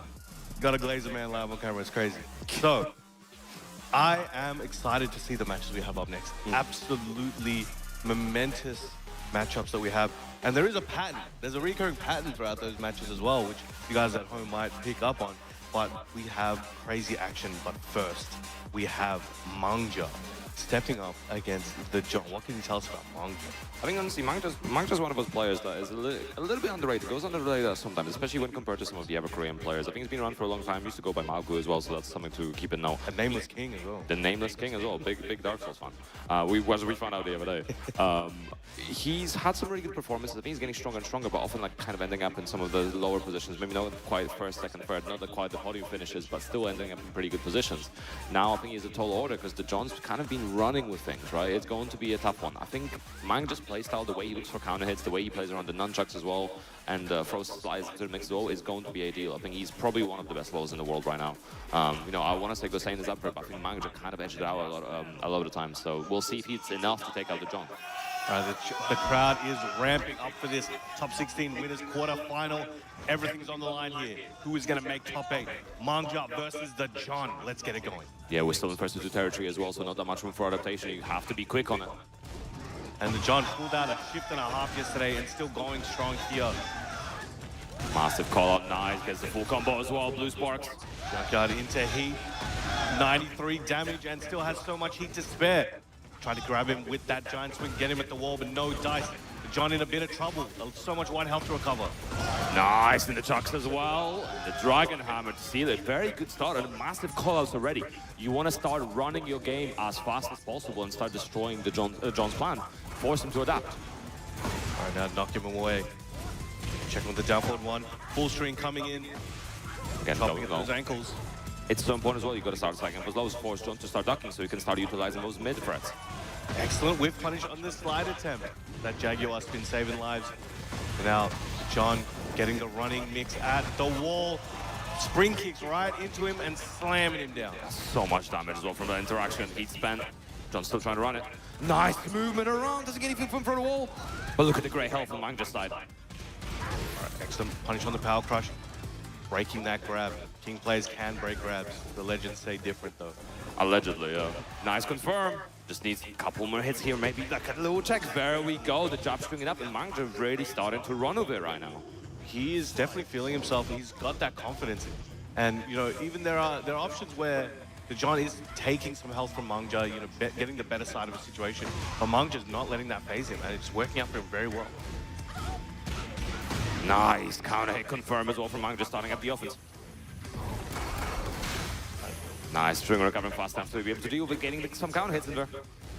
All right, as well standing 2-2, trying to home him at the wall. And not having to play the defense, but playing it very well. It's the classical playstyle as well, death by 1,000 cuts. He's starting it up, but the John definitely going to be looking to do as much damage as possible with every opportunity. Nice break. Again, Mangja's been on top of us so far. Oh! Nice break. Oh, breaks on both sides. Perfect. Doesn't break this one for 10 seconds. This is gonna hurt. John now in the lead. And the heat smash landing clean there. The John getting back on the board. 2 hits is so much damage from those 2 hits. Like 70 damage, 80 damage. Crazy stuff. Nice. Double dragon. Taking the John to the wall exactly where Mangja wants him, activating that heat. Very dangerous situation to be in. Amazing junkyard combo. Look at that damage, 84, and then gets a little kick while he's down. And just keeping the offense going as well, using the slide, trying to look for the Dragon Hammer counter hit. And looking for the interrupt as well, if John tries to do something. All right, the John trying to feel him out there and test him with that forward 2 whiff. You have to be worried about the second hits, but here we go. The John, a crumb of health left, and the double down forward 1, closing it out. Mangja, the very strong first game. Yeah, and it's also like kind of, you know, if he gets a health lead, and we saw this happen yesterday with Miami Magician as well, when John's playing from behind, when he does not have the health lead, it is very difficult for him to use things like the power crush, right? He doesn't have the health to actually use that as an option, which kind of makes it more easy to play around his interrupts, deal with him a little bit, make sure that you're keeping the offense as high as possible. So it's a very important aspect of I think, shutting down John to some degree. But I'll see how he adapts, if he's going to try to be a bit more aggressive to shut down Mangja now, or if he's going to do something else here potentially. Because the throws have not been working right now so far. We got that one, which obviously was a lot of damage, but the others were not enough. Yeah, let's see, in this a little bit of a different environment, you know, you got the Ghost watching, enjoying the show, you got the Pack Pixel. All right, now he's trying to catch him on those ducks, you know. But again, good defense there from Mangja. Call it 2 duck call-outs in the first couple seconds. I wonder if that's kind of like trying to, influence him to start ducking now, because maybe those duck attempts catching him failed, but maybe he's now trying to influence him to duck because of that. Could be. No, gets that heat reversal, gets heat back up. Nice. Slide. That slide attempt and a good block. John ready for it. He's at a good ratio on those slide defensive options there. Recovering a good chunk of health as well for that. Oh, no break this time. He's sending him out. Nice tag. Ooh. Excellent whiff punish. Spins back. Heat smash. I like the run-up attempt in the track to try to get something there, but the Jaguar spin working out beautifully. Nice, the mix working out for Mangja right now. He activated. Starting the offense very early. Nice duck on a little bit of a punish. Could have been a much bigger punish now while standing 2, but Mangja's still definitely in the game, but John trying to turn this around. Well, spacing out. Oh, the low not quite landing. Again, he's not overcommitting. Nice break on the giant swing. And another one. Again, third time the charm perhaps, but a back spin into the chop. Pedigree. And now very close to the breakable ground. That floats him out of the air.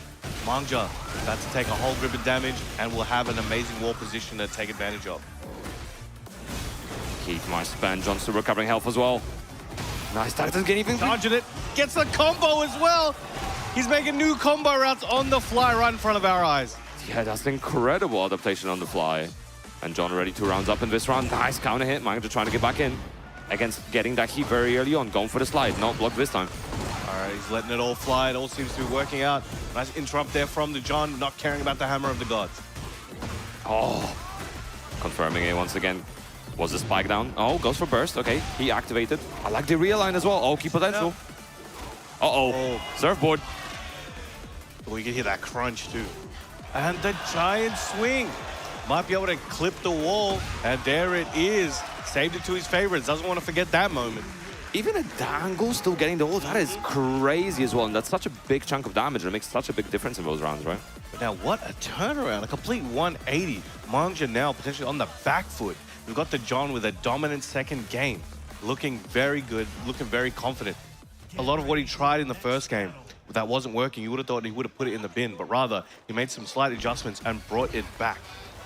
Yeah, it's very interesting how we've seen a lot of John playing from behind, not just not getting the lead quite away straight away, but then also just getting a lot of information, and then the turnarounds are just like so diametric and polar opposites of what was happening in the game prior. While setting 2-2 gets that wall explosion, scaling's gonna be heavy, but sends him back over there. Uh-oh, gets the wall with that one as well. Nice, again looking for that Dragon Hammer. Poison now as well, he's bringing out different tools. Nice movement as well, the heat smash will be enough to splat. Gets that big splat, gets the re-splat. Now we got the Junkyard combo. So much there, 103 on the board. Gets a 4 snap kick to the head. Slide. Slides are being more successful over time. The slide switch as well, very beneficial from the slide. Nice hit confirmed from Mangja as well, and should be an easy finish. Yoinking back the lead in the set, Mangja looking great. He's going to have to make a few more on-the-fly adjustments here. I think the John, still has a decent game plan. Let's see what he can do with it. But you can see he's dashing in and out, waiting for the John to come to him. Yeah, the momentum stealing right now from Mangja is definitely working. Oh, try looking for that whip punish, not quite finding it. Nice stack as well. I like that he's going for the small punishment. He's not overcommitting. Yeah, as soon as the John starts looking for those, duck opportunities from Mangja, he knows exactly when he can start taking advantage of it. And again, trying to delay his time and try to catch a counter here. Mangja, heat rush slowly running out. Don't get too greedy now. Yes, playing impatient. Now John still has a full stick of butter in that heat. He can activate it any time. Excellent counter hit. There we go. Down 4-2 gets that big launch, that mini nuke. Big confirm as well. Excellent delay, a bit short, but still a great situation. Goes for the drop kick, toe kick to get up. Alleys are coming out. Nice punish. Mangja again, want to drive his feet. 4 seconds. Back 2-2. Rage Art. I don't know if Mangja pressed, and there we go. Gets scooped up now. Virtus Pro Mangja, 1 round away. Set point from securing his spot in top 8 here and sending the John to the loser side. And this has been such a back and forth as well. And a water hop kick from Mangja, massive call out. I think Mangja might have ascended. Let's see if he can close this one out. Oh, There's going to be so much damage as well in the Oki situation afterwards. This is not great for John. Dragon Hammer as well. Poison Arrow just keeping the pressure going, but nice movement away from that wall. Not going down without a fight. Down, but not out. Goes to the low jab. Under that grab. Flips him over. Mangja looking in prime position. Heat smash. What is he going to do with these plus frames? Trying to keep the offense going, and now he has the life lead. He's trying to work it. Uh-oh. Ooh. Rage damage on top of this. He's got to nail this tech roll. Gonna get a little bit of He health doesn't back. get it. Uh-oh. 4-2 into the heat dash. Is this enough to kill? I don't think it is, but Oki drops the combo as well. Too many hits on the wall. Could this cost him everything? With that while standing 4. Big snap kick to the leg. Nice punish. Mangja the driver, he just needs something on. John's stealing it away. They are very flustered. There were some opportunities that were not capitalized on, but how can you blame them? This is getting crazy. He's going for the Atlas Hammer, the round start as well. Sometimes you gotta let it fly when they least expect it. Oh, 100%. Mangja trying to enforce the full crouch mix up a little bit more, being a bit more aggressive, but the John backing up, does not want to deal with whatever Mangja's got going on over there. Oh, big counter here as well. Mangja getting up, already activating the burst, trying to get the advantage. All right, here we go. Both in heat, 1, 2, 3, pushing the John back to the wall. Ooh, getting close to those nunchucks, letting the full string fly. Plus frames on the heat smash, goes for the drop kick. Mangja trying to fight back. The John with a little bit of a life deficit, trying to get Mangja to fall into his trap. And there we go, Mangja with the amazing while standing 2 to close it out. Cheering, showing his pride to the crowd, sending the John to the loser side, and at the same time, locking himself in for that top 8. And that was such a strong performance, but honestly, how polarizing was that set? 3-0 one way, 3-0 the other way, and then almost a 3-0 back as well. So both players, just the weight of their adaptations and the way they were playing around the momentum was incredible. Round of applause for Mangja there. We'll be seeing the John back again soon, fighting for his life, but Mangja gets a little bit of time to relax, recompose, and study for what he might be facing in that top 8 bracket. Yeah, you know, that top 8 is going to be a different kettle of fish as well. Obviously, there's going to be first to 3 format, which makes it so much harder. It's a battle of stamina, it's a battle of adaptation, and of course, made the best one. All right, there you go. A lot of emotion on both these players' faces. They've come this far. They've spent the whole year, one way or another, finding a way to make it to this building today in the positions they're in. So there's a lot on the line, a lot of emotion. You can feel it through the screen. But up next, we have another banger of a match, another Pakistan versus Korea matchup. One of the most legendary couples of countries. Here we have Farzine and Lohai. Before we get there, I want to look at a few more of these clips from the match we just saw. Look at that giant swing. Giant you know, it swing. surprised you on that angle, right? But it got exactly the amount of damage he needed. And those confirms here from Mangja with that while standing 1-2, getting that wall splat. And his space control was very good in the clutch moments. Like you saw there, the back 2-2, you know, closing the gap and taking that damage. 1-1-2. That was an opportunity there for the John. But again, who would expect a 4-4-3 in that? Yeah. You never expect the Dragon Cannon until it hits you, right? Yeah, crazy Popping performance. off, feeling that pride, representing his team, representing his country, representing everyone who ever helped him get here today. But if you take a look at the bracket, what have you got on live? Yeah, so that's our first top 8 qualifier on the winner's side. Mangja making it to the top 8. Then obviously, as Brahman said earlier, Farzine versus Lohai will be coming up. Then Usama, Abasi versus Ni, and Atif versus Olsan. So there's a theme forming there, right? Pakistan versus Korea is the name of the game, at least on this winner's side. And, you know, it's all kill it, no fill it from now on. 100%. And we ain't going to stop till someone is crowned the champion. And here we go, Farzine, the young prodigy, who's becoming not as young, but still a prodigy. Crazy how that works. And then we've got Lohai, arguably one of the best players of all time, arguably the best Brian of all time. And we're going to see what he's got here for Farzine. You can see Farzine's run this year, 2,081 points to Madness. Second at Melbourne, 400 points. Shout out to Melbourne. Went to Greece as well, stacked up a bunch. And now we got Lohai. What can you tell me about his run? See, the interesting thing about Lohai is I think he was really struggling for like just getting like a major win, whether it's a challenger or a master. He was really struggling for it. And the UFA win happened. I think he was so relieved and happy to be able to achieve it. He was in that position where he's like, oh, you know, always the bridesmaid, never the bride. And that UFA win, I think, kind of cemented his position and helped his confidence. But we'll see if that confidence is going to be enough to take Farzine. Again, Farzine's had a hell of a year as well. So he's not going to be no slouch. And we're seeing him on that Victor again. No Lydia, Victor. I was low-key expecting a Yoshi at some point. I know he was practicing before the finals on the Yoshi as well, but we go back to the Victor. All right, sticking with the, you gotta, you know, sometimes you gotta leave the dance with whoever brought you there, right? So seeing the Victor and seeing the Brian here, very fitting. We're gonna see some super fast tempo, high APM gameplay from both of these players. That's how they go, that's how they rock. So you guys better get ready. Yeah, Victor as well, knockout that we see super frequently, so it's nice to see him on screen. Already activated he as well. Low high looking for something. Same. First upward strikes, trying to catch him with a counter. Mixing out the approach as well, another cannonball. Incinerator stops early, I like the step afterwards as well. Oh, and the parry as well from Perfumer. Should be able to get a whole load of damage here. Both players without heat, so they're gonna have to rely purely on skill. Oh, side switch combo, yes, there we go. He's got the stuff. Losing it for that. Man, we've seen that so many times before, but it never gets any less hype. Hype every time, from the first drop to the last. Right now, Fuzzy's backing up. Loha coming in with the machine gun punches, trying to lock him down. And again, amazing work there. Oh, tried to catch him with the forward 2-1 after the taunt. Was not able to hit the mark. Nice power crusher as an option there as well from Low High. Incinerator again, ending early by mixing up the options afterwards.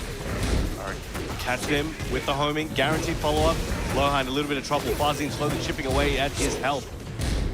Nice burst as well. Circuit breaker. Oh, and beating out the while standing one. That was a big option from Farzine as well. Very, very risky. He's willing to do it. He knows the risk. He knows the reward, and he's willing to put it all on the line. Now down 2-3 there from Low High, but gets caught with the 1+2. Yeah, such a strong tool, a counter hit tool from Victor on that 1+2. Nice carry as well. This carry has so much wall carry and just making the most of this right now. Spike down, going for the mid, give him the energy blast. Activating that heat might be used to get out of there, but Fazine catches him, gets his guaranteed follow-up, gets a tailspin, putting him in a load of trouble. Could be his chance to get around on the board. Oh, big side plus one. Low High getting a conversion, and will be able to recover a bunch of health thanks to that heat. Off that heat dash. That counter hit knee, nobody home, and Fazine securing himself one singular lone bubble, getting on the board. He's got a few more to go, but Low High trying to make it hard for him. I wonder if that was an orbital to a run start as well. Definitely looks like it. He's rolling with this momentum. Going for the energy blast again as well. That mix-up is very, very scary. Oh, up forward 1-1. Counter hit confirm off of it as well. Using that heat to kind of push Low High back, breaks that wall. Easy carry to the wall. Uh-oh. Mixing up the different options now. Tracking him with the stance transition. Low High, so much great health, and the heat system to work with as well, but is he able to enter it? You gotta find the right moment for it. Well, that's gonna need to make a miracle happen right now. Fazine in prime position, but gets an elbow to the stomach. Low High building up what he needs, but the 1+2, one of the best to use that with Fazine. He is a surgeon when it comes to it. Yeah, and it was a great response as well. You know, he saw Low High doing buttons or trying to move around after the Incinerator as well, after that second or third hit. So he's out to that properly. Nice, good interrupt. Dashing up, trying to close the gap. Now pulling back a little bit, looking for Low High to come and interact, but decides to cut the chase. Looking for that record as well. Nice power crush. Snake Eyes already used up. Let's rip on the full string. Tried to go for that running 1+2 double low strike. Low High not having it, using his reversal. He's got an unlimited supply right now. Heat smash, trying to close it out. 1+2, amazing break, putting Fazine in a good position to try and push Low High back. Farzine, bit of a deficit, but has that heat system active as well. And the 2 damage could be great, but nice counter hit confirmed from Low High, and he's pulling ahead once again. And so clean as well, trying to make sure to use as much of that heat as possible. You know, he was using the both Snake Eyes slugs as well, throwing in the Neo Grim Reaper low as well, and the Incinerator as well. So he's trying to make the most of that system. Stay hydrated. Now the crowd are, you know, trying to send their energy through to their favorite champion here. But it might come down to this. Let's see what Low High can do in the second game. Fazine needs to make some adjustments here. I'm curious to see, there's a lot of situations where we're trying to close the gap, you know, with stance and then try to button in there. And Low High was really, over the round, starting to do a good job at kind of be off access and try to avoid and punish some of it. Let's see if he can, I think the timing change would be very helpful on Farzine's side. Kind of try to lock him down more. But again, Low High just seems to be in the right time, just a one step ahead. Yeah, and from what I've heard, I think we're about to enter a very polished time in our lives as Lydia comes out for Farzine. Here we go.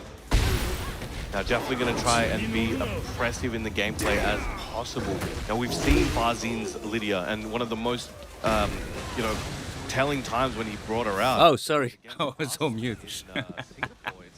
I was lucky. So let's see if we can... So, Cringe, what do you think? Oh, how are you, by the way? Yeah, it's worked out with Clash of the Olympus, custom mirror as well, so he's definitely got success. Oh, no! That's all the way to the back of the head. Turns him around, and look at the damage right now. And gave him some CTE real quick. Again, Daniel Grim Reaper coming out. Nice back down as well. Back one. What a call out there. Oh, but Lowhigh so ready for it. That momentum, that round was all Lowhigh. Yeah, Lowhigh wrote him a check there on that punish as well. He just wasn't able to cash it, and Lowhigh was just continuing to finish it off. Come on. Again, first thing trying to go ahead, but nice checks from Lowhigh looking for that forward three. Down here, forward three. Excellent duck on the homing attempt from Farzine. Farzine also got a single stack there. We'll be working on that in the background. Second one comes into play. Big wall splat. Farzine trying to play the game he wants. Spikes him down. Freeze. Triple already. This is gonna hurt. Absolutely, heat smash as well. The 3 stacks in second round, that's not going to spell good news for Lowhigh. He needs to do something with it. Definitely gonna need to make the rounds as quick as possible. Big counter hit. Farzine seems to be a bit overzealous at the moment. You can see the stress in his eyes. He's trying to make this one back, but Lowhigh trying to suffocate him now. Non-stop pressure and timing. Again, nice ducking under. This might be enough to kill the Incinerator. Just like that, Lowhigh is on set point. There we go. This is looking very, very one-sided here for Lowhigh. That said, Farzine, all he needs to do is unlock the next level and start bringing this one back. Nice. Again, Farzine trying to apply the pressure right now. Lowhigh trying to get away from it. Nice cannonball. Good punish as well in the hatchet. Going to the manual stance. I like the size to pride duck as well. He's trying to do with a lot of leading options. No, the parry and the fisherman. Oh, but near the wall. Farzine has an opportunity here. Needs to make the most of it now. Political storm. Use that heat smash. Amazing lateral movement there from Lowhigh, getting out of trouble and getting a big punish for himself. Going to the chopping elbow. Garrett. Oh, not quite. Goes for the orbital and the follow-up. I mean, the punish there from Farzine. Staying alive. 2 rounds apiece. One more round, he can even it up, but one more round and Lowhigh keeps it pushing. Nice confirm from Lowhigh as well. He's trying to stack up as much of the damage as possible. Cannonball as well, looking for something. Hates it this time. Nice conversion thanks to the wall. Down. It's going to be very painful. Lowhigh on the home stretch. Can he complete it? He's definitely looking for a back one. Incinerator ends early once again. Oh, the block on the down jump was clutch, but needs something more. Cannonball. Ah, man. Punish as well, and the movement into duck from Lowhigh was so crucial in that set. And the punishment so on point. He's moving into that top 8. Congratulations there. Yo, the crowd is loving it. Farzine going to be moving into that loser side as well. Obviously not out of it just yet, but definitely going to be harder to make it all the way to the end. As we are heading into that top side slowly. As long as you're still in it, you got a chance. Absolutely, you know, a life's a life, and he's definitely going to be trying to get back into it, but there's so many crucial moments in that set. I think, honestly, the size to prime duck movement, especially from Lowhigh, is super important. It does deal with a lot of Lydia's immediate timing options. Not quite, you know, if you start adding delay, then things can happen, but the immediate timing options are definitely something you're worth dealing with. We can see a few clips here from earlier in the set. That first game, definitely going into Lowhigh's favor. Yeah, he's like, yeah, I did that. Oh yeah, I'm cooking, yeah, I'm right. But the Incinerator string as well, like obviously we saw Lowhigh using it a lot, so there's a moment where he finishes it, where Donnie, I think Donnie kind of play remaining on it, it's like power crash through it. But even the earlier hits of it are actually pretty decent in the frame data, so you can move around. You did see him contest with the jab as well, so it is a difficult string to deal with, and he's getting a lot of mileage out of it. Well, there we can see another heat smash punish on the get up kick or the spring kick. One of the few moments here, and that Incinerator taking that round. And it looked like Farzine really, you know, had needed to close this out. But, you know, when you go to that final round, this one moment here, that duck up the side that you're talking about. Oh, fuck these flow combos, man. There we go, low forward. And we have our next match. Every time an electric, eh? Every time you hit it. It's amazing. Himself versus Usama Abbasi. Yeah, so far, you know, Korea stacking up with victories in his Korea versus Pakistan matchup. There's obviously a couple more to go, but we'll see how Knee handles Usama Abbasi. Never miss the electric, right? Amazing. Did you gotta bind it? Just ready for business. You know, he rolls up, he didn't even tell us what side he wanted, he just went to that side. You know, he already know, he came in, 6-0'd hex mark and just made it very clean. But, you know, Knee, our oldest participant, as far as I'm aware, here at the final. So years and years of experience across so many different games. Hasn't quite been able to capture the PWT title yet, and I think it would be nice to see him do it. I mean, he's on track right now. He's on the winner's side to qualify for the top 8. So, I mean, if any time could be it, it's right now. But then we also have one of the upcoming challenges in Usama Abbasi, who can get to beat some monsters just to get here to verse another monster. So we'll see what he has in store. Now, we did see a couple characters come out of him. I'm curious to see, maybe we're going with the Asuka. Looks like it. Oh no, going with the Eddie, my bad. So Eddie versus Brian, here we go. And I know the crowd is gonna make so much noise in this one, aren't you guys? There we go, they clap it, let's get it. There we go. A little bit of a delay. We're doing it the timing. Come on, man. Stupid fucking same fucking always the same shit combo. They love Eddie. Let's see, big stage work as well, so we'll see what he can do as well. He was so clean in group stages, but he needs to maintain that cleanliness. Knee refusing to do anything besides move forward, pressing Usama. Again, looking for that jab usage. We saw it before in group stages. He's trying to keep it up. Trying to chip away with those lows. Having a life lead with that sidestep, 34 sets him up. This could be his statement at the start of this set. Yeah, big chunk of health taken by that. I did like the burst though. It was not a bad idea in the situation, especially if it was a little bit faster. It would have been perfect. It would have gone a little bound there, but hey, it is what it is. Can't get him every time. Run up, down 4. Again, Knee trying to do a more active job at trying to track Usama and his movement there. But again, getting caught out on occasion.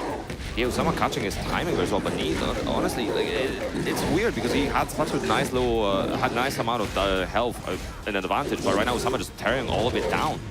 Alright, getting that 1-2 punish, keeping that momentum going. Sidestep gets away from that low jab. Usama again throwing those out there, trying to stop Knee's approach. Is he looking for something? Again, looking for that jab, not quite working out, goes behind. Eddie's evasiveness is sucks, but Requiem right now still bringing a lot of damage to Knee. I don't know if he's able to kill here. Not quite. Good block. Needs something. 10 seconds to go. Again, the highs, but big call out on the low. Alright, getting around on the board himself. Nice interrupt. Oh, and again, the movement while standing one in the back. He goes for a mid this time. He does not want to be evaded once again. Getting a nice long combo. He's still wall a while away, but this dashing in his face. What are you gonna do? Gets a big counter hit on that forward 3 knee. Gives him a concussion. Yeah, massive chunk of damage, and the tracking on it we've all been hit by it before. Oh, Ladder stepping in his face, snake steps. He's slithering. Shout out for Malfoy. Alright, going for that low. He's going low. Yeah, he's trying to get back in the game as well. Not that much of a health advantage right now, but you know, at least Usama has a bit of a chip protection. Doesn't finish the string. 1-2 G Clef. Dashing up to him. Anybody's game. Usama has that heat though. Activates that Rage Art. Nobody home. Usama sends him up, taking the 3rd round. That's a very big call out from me. Very much not working out the situation. Usama pulling head thanks to it. Oh, the massive launch round start. He's feeling it. He was expecting Knee to press through and he kind of got hit.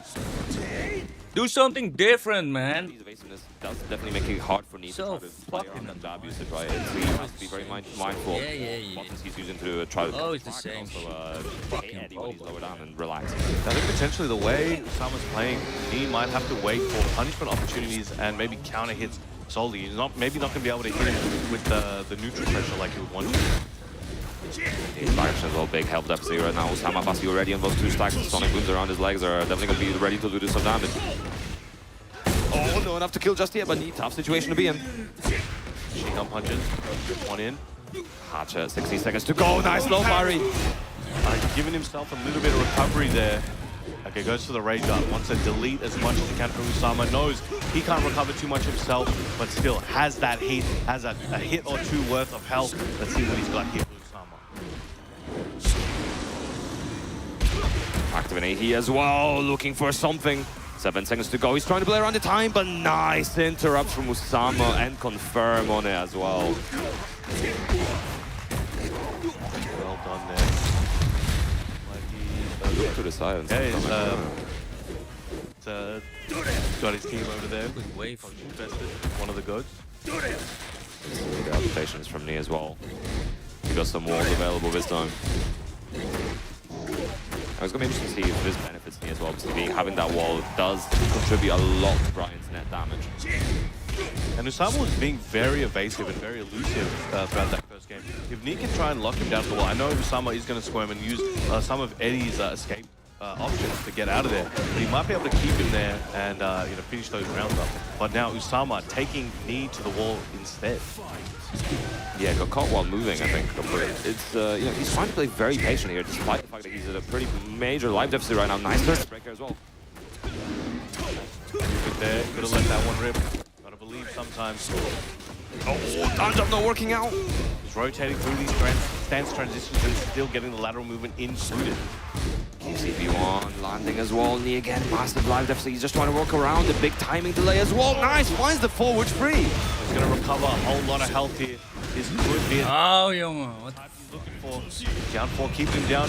So that taunt jab, goes for the string, no mix. 4 seconds to go. Stuffed out the big sweep. Knee staying alive, 3 seconds to go. Getting back on the board. That was pretty clutch. Nice, waiting for the punish. We were talking about this earlier. Potentially Knee just waiting for the whip punishment. Let Usama do all the damage to himself. Oh, but a massive step around in the punish. Scooped up big time. Activating that heat. Gonna try and keep him where he is. There we go, running up. Trying to kick him while he's down, but out of the air. Knee gets a nice mini combo. Nice chunk of damage as well. Some great help to work around him for Usama. Whoa, closing so much space with that. Again, the patience from Knee as well now, just trying to look for those checks. Nice punish once again. All right, the Incinerator mining up, gets him out. Again, those low taps as well. He's not overcommitting to anything right now. Knee trying to realign him with as well, but the mid lands and gets this fly as well. Where did that will come from? 10 seconds to go. Knee an advantage right now. Good confirm on the machine gun punches. He's pulling ahead. And what a change in his playstyle, playing so much slower, not overcommitting to anything, and a lot less jab usage as well. Yeah, it's working out very well so far. Trying to catch him with the mid, blows coming out. He's rotating through him. Sunset 34 on block. There's some machine gun punches catching him coming in multiple times. Nice delay as well, trying to go for a throw, trying to activate the hazard. Oh, while standing one doesn't get a flow for it. All right, letting that taunt rock most of the way. Trying to catch Usama coming in. Let's see, I'm expecting a Requiem anytime now as well. Oh, never mind, we'll be needing that one. Using up that heat. Trying to go for that snake launch attempt. No dice, no heat on the board. Both these guys are just going to have to go for a slugfest. Nice break. Slowly taking as well. Usama at a bit of an advantage right now. Has one slack available. Oh, try to go for a crouch throw. The time is now getting to the single-digit error. 9 seconds to go. Usama with a big reprieve and closing it out. Getting on the board with a 1-round position. 2-1 at the moment, but still 2 more rounds away from taking the set overall. Nice movement from Knee as well. He's looking for something, looking for those back ones. Tracking him, trying to step as well. Trying to lock him down. Usama the one trying to close the gap quite a lot now. He may be able to take these risks so far. Hasn't been punished too much and has been working out. But there's a low parry there from Knee. Has that heat on deck. There we go, using the stage hazard. A little bit of damage roll. He activated it. I don't know if he's able to carry to the wall. Not quite. Last hit, not connecting. Not interrupting there either. Downpour trying to space him out. Pick him in on the low. Activating heat. Both are slugging it out. Knee's heat about to run out. Usama dries it through and doesn't have any himself. Oh, he was looking for the punishable hatchet. Knee trying to... Oh my God. Slowly taking down. There's still 10 seconds to go, so, you know, no sudden movements. Oh, and the G-clef. Usama feeling confident, and the strings are flying. Pun Life is 1 round away from knocking Knee to losers. Nice as well, scoops him up. I don't know if he can activate heat early, but no, keeping it in play. Gets the Snake Eyes though. With Sama getting some damage on the board. Off that elbow, strings are flying, put him in the mid. Nice instant one-standing one after sidestepping and getting the whip. Big chunk of damage as well. Crowd popping up behind us. I don't think he can get to the wall, but it's still a big chunk. Where's the Yoki afterwards? Not for anything, just staying patient. QCB1. Finally. Everything is a fucking counter hit launcher, and I have to watch your stupid fucking combo all the time, man. Machine gun punches to close it out. Fuck is fucking getting on the board with fucking one gameplay. This up. We've got a match, ladies and gentlemen. Make fighting games great again, man. Situation, he was looking Not these stupid long-ass fucking combos. So, you know, when you're trying to use for that setup, but did get... If I want to play a puzzle game, I'll go offline. Play against the fucking computer. It'll be a bit harder to carry to them, but we'll see how he adapts. I think he definitely the patience has been paying off. He just needs to be very careful around those timeout situations because Usama Abbasi has been playing them really, really well. Using the side stances to kind of move around and trying to bait me in. But there we go, nice sidestep 34. Getting some big damage here. Getting close to one of the walls. We get into the wall. Yes, we are, but not quite close enough to get any follow-up. Oh, nice 1+2. Good awareness, but the side swing blow catching me off guard. Whoa, what an option from Usama Abbasi. Great example of a bar raver. Taking the lead once again. It's not fucking never. Goes underneath. Yeah, he's been doing a lot of those cannibals, so Usama Abbasi, you know, ducking a range to try to deal with it. Not a bad idea. Nice walk. Gets a little bit of a float using that. Tried to use that heat to stabilize the combo, but no dice. Just about able to spend the heat smash as well, ducking up. Good option there.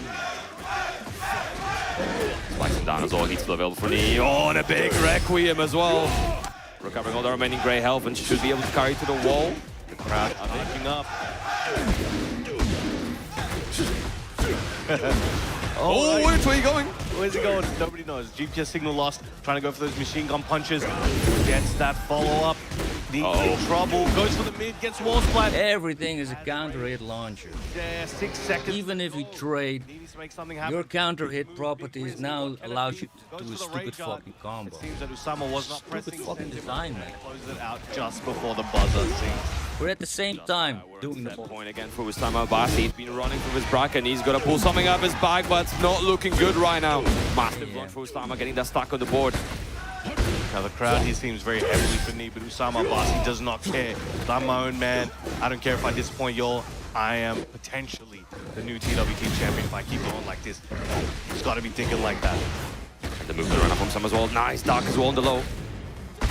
Knee dashing up, trying to get that heat activated. Gets the key. Nice low parry. Bullshit. They get louder every time. They're feeling it. Hey, listen, this do or die. The game forces you to play like this. Like a fucking asshole. Nice moving again, just avoiding the downforward one. No honor required. I thought Japanese people were people with fucking honor. Close this out somehow, and he knows he's in a bit of trouble. But Usama can afford a little bit of the risks. He does have the lead. That elbow there trying to stop me. 6 seconds to go. Hatchet goes for the forward 3 and gets caught with the second hit of back 1-3. Back 1-4. And another name taken down by Usama Abbasi. He's having a hell of a run today. Amazing, amazing work. But of course, Knee will be returning on the loser's side. Usama will be moving forward, securing his spot on the winner's side here at TWT. So we're 2-1 Looks Korea. we might get either it's going to go a tie or it's going to go one side. Yeah, I mean, honestly, it's super impressive the way Usama Abbasi has been playing, and just the way he's been stepping as well, dealing with a lot of the down forward 1 pressure that was doing a lot of work in that second game. So very, very impressive stuff. And of course, the way he's playing the mid-range as well. Some of the options he's choosing to press in between, the way he's interrupting is absolutely supreme. So great stuff with Usama Abbasi. I think Usama's one of the youngest players in this event. And as I understand, I think Knee is officially the oldest. I think he's the oldest. As far as I know, he's the oldest. Oh, and here we go. Let's take a look at a few more bits of the set we just saw. Nailbiter. Knee, again, just not able to close it out there. Usama Abbasi is looking as dangerous as I've ever seen him. Yeah, the first game as well, you can see there was a lot of, obviously the jab control that we were seeing a lot in the earlier sets is really not working out, and you can see Knee stops doing, trying to use that controlling jab, instead opted in for a lot of those machine gun punches and trying to confirm it as much as possible. And then Usama's little patient that was trying to step to be specifically the machine gun punches. So it's pretty good adaptation on both ends, and it's a simple change, right? But it was doing a lot of work as well. Here we go. That machine gun punch there to even up the game count. The crowd was loving it. Now Usama really stepped onto a new level in this final game. Yeah, getting so much damage on the board. The way he knew how to find the right bit of patience at the right moment. You know, Nee had a lot of those plays where he had to fight against the timeout and try to get back in. And Usama was just playing those timeouts perfectly. I think he played basically every timeout situation perfectly. So really well done to Usama. Now up next we have two legends of one of the runbacks of many that they've had. We have Atif Butt versus also. Oh, nice catch as well. Yes. Yo, his reflexes are on point then today, huh? Yeah, 100%. But yeah. You can catch the water ball, yeah, do you focus? Oh yeah, 100%. And it's quite interesting as well, actually, because obviously these players are no stranger to each other. They have played before. I think they're about 3-2-ish in official tournaments as well. Atif winning SCO 2025, both in the winners final and the grand final as well. Yeah, down back 3-3. That's your fucking super move. And last year in TWT 2024 finals. So it's going to be interesting to see which way we go now. The Golson was a little bit unsure at times early in the competition as well. I think his results this year maybe were not as good as last year. But, you know, he still had some standard results. The two back-to-back EWC wins obviously speak for themselves. But we'll see if he's able to claim the victory this time. See what he's got. All right. What are we hearing? What are we hearing from?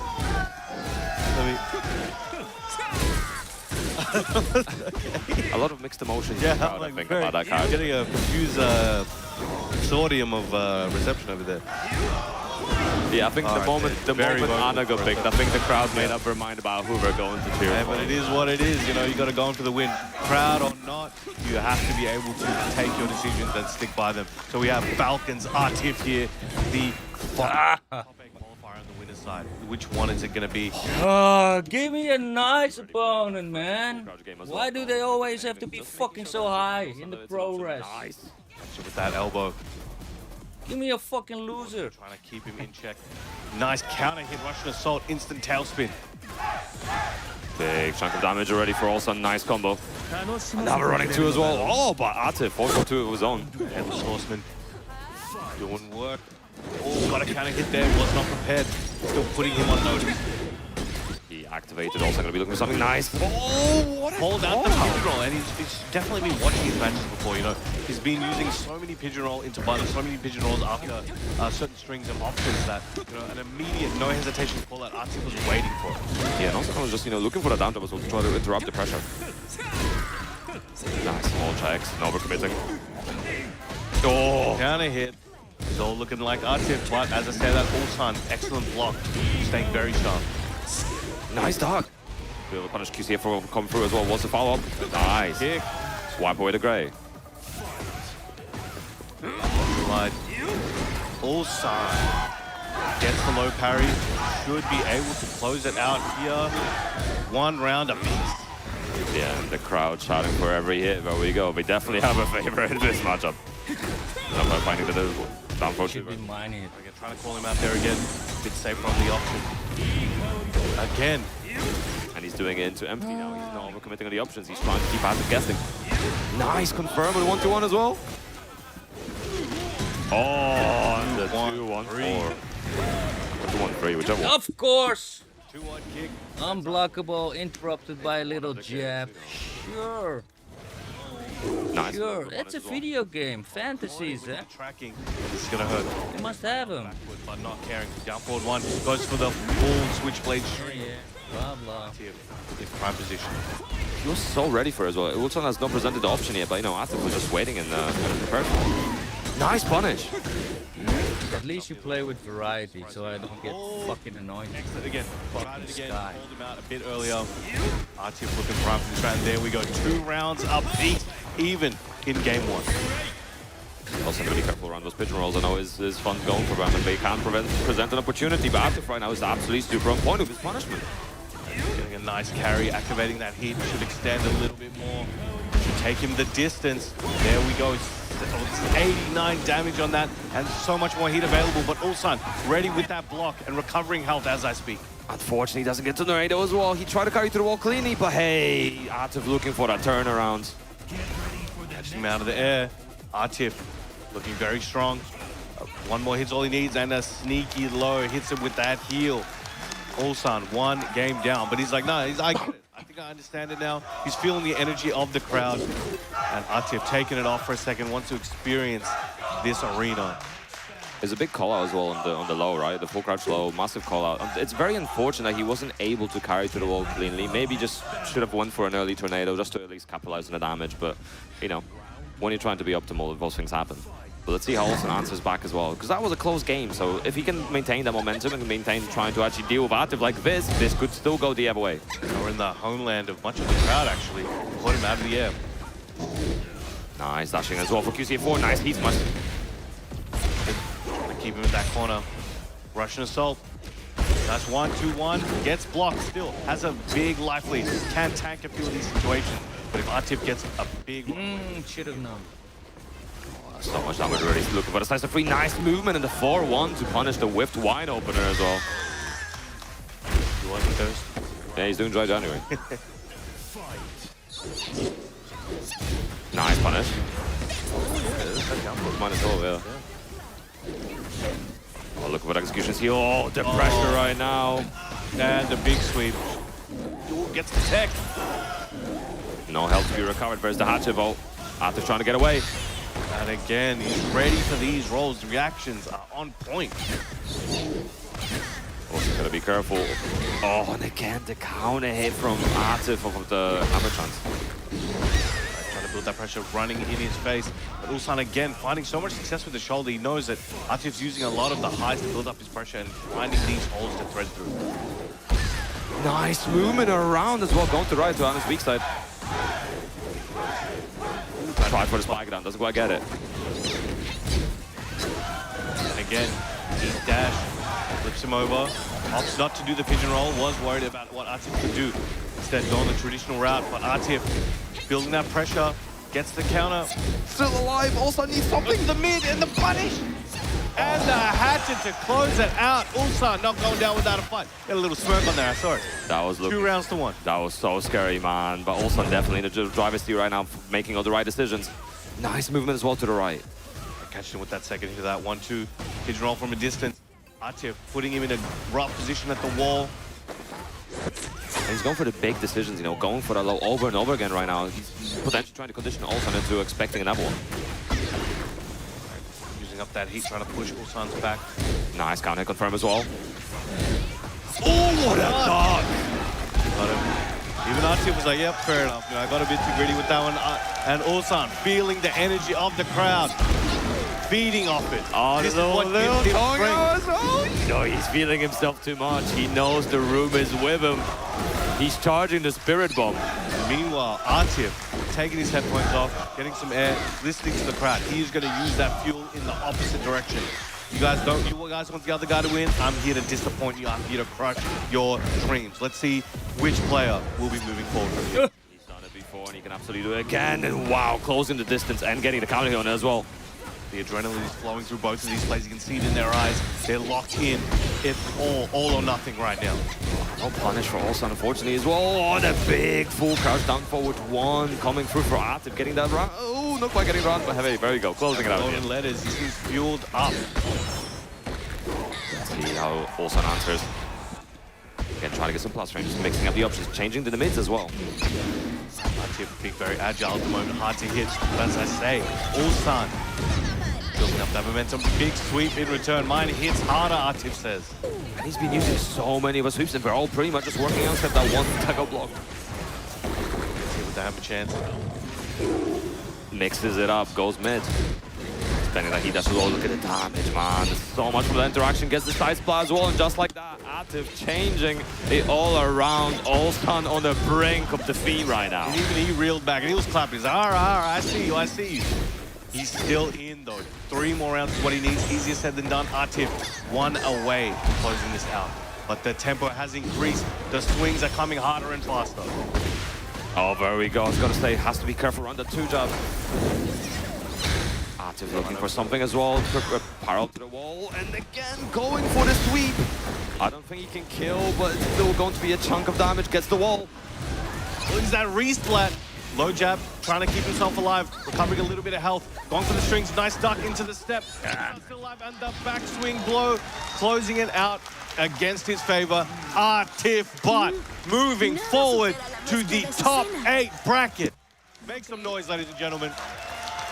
I respect the attempt on that QCB2 in that clutch moment. If it worked out, it would have been such an amazing decision. But unfortunately, working this time, and Atif, you know, changing up the score. Now we're 3-3 between the two of them. And what I love about this crowd is as much love and energy as they were giving to Ruslan, you know, hoping he would win. When Atif got that victory, they were still willing to show that love. They're just here for that good-ass Tekken, regardless of who's standing up there. 100%, and that makes us 2 apiece, right? 2 Koreans and 2 Pakistani. It's evened up. They're going to have to settle this in their top. Yeah, and obviously there's still the losers matches to go through as well. There's so many more games to continue going through, but let's have a look at that bracket. There we go. We got 2-1 just as we witnessed there. Atif moving forward into top 8. Very close to that. Usama Abbasi, you know, ascended a couple levels that take knee out moving forward. Low high with a clean 2-0 against Bazi made it so difficult. Did not give him a chance. And Mangja versus the John, an amazing set. One of my favorites with Mangja resulting in the victory.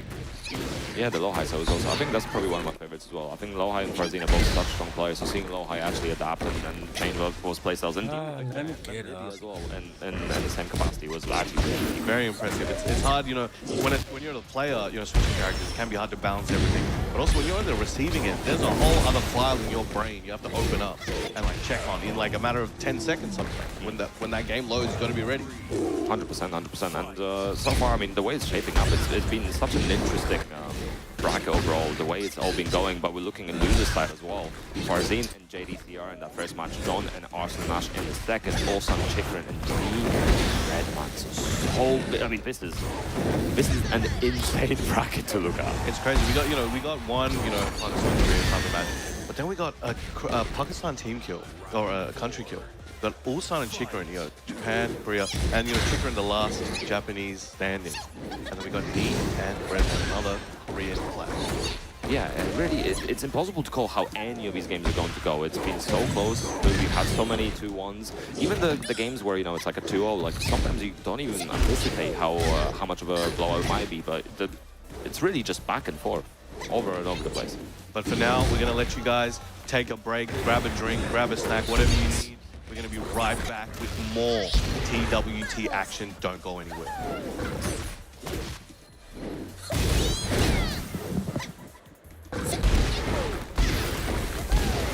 All these fucking guarantees, man.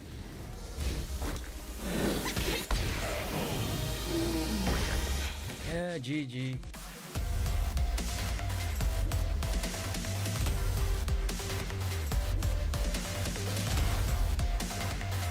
Get ready for the next battle.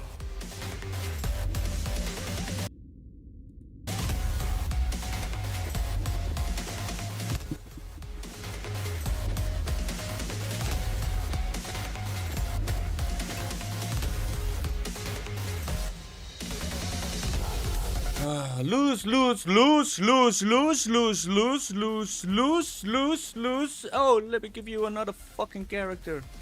As an opponent. Lose. 1-1-2, 1-1-2, 1-1-2, 1-1-2, press forward, 1-1-2, press forward, 1-1-2, 1-1-2, 1-1-2.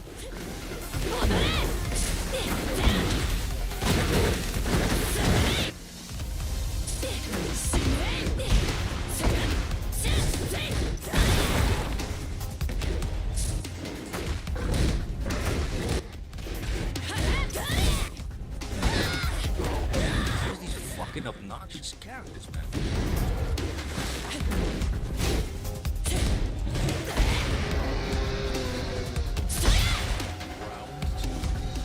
Everything is electric. Sure, man. Everything. Amazing players.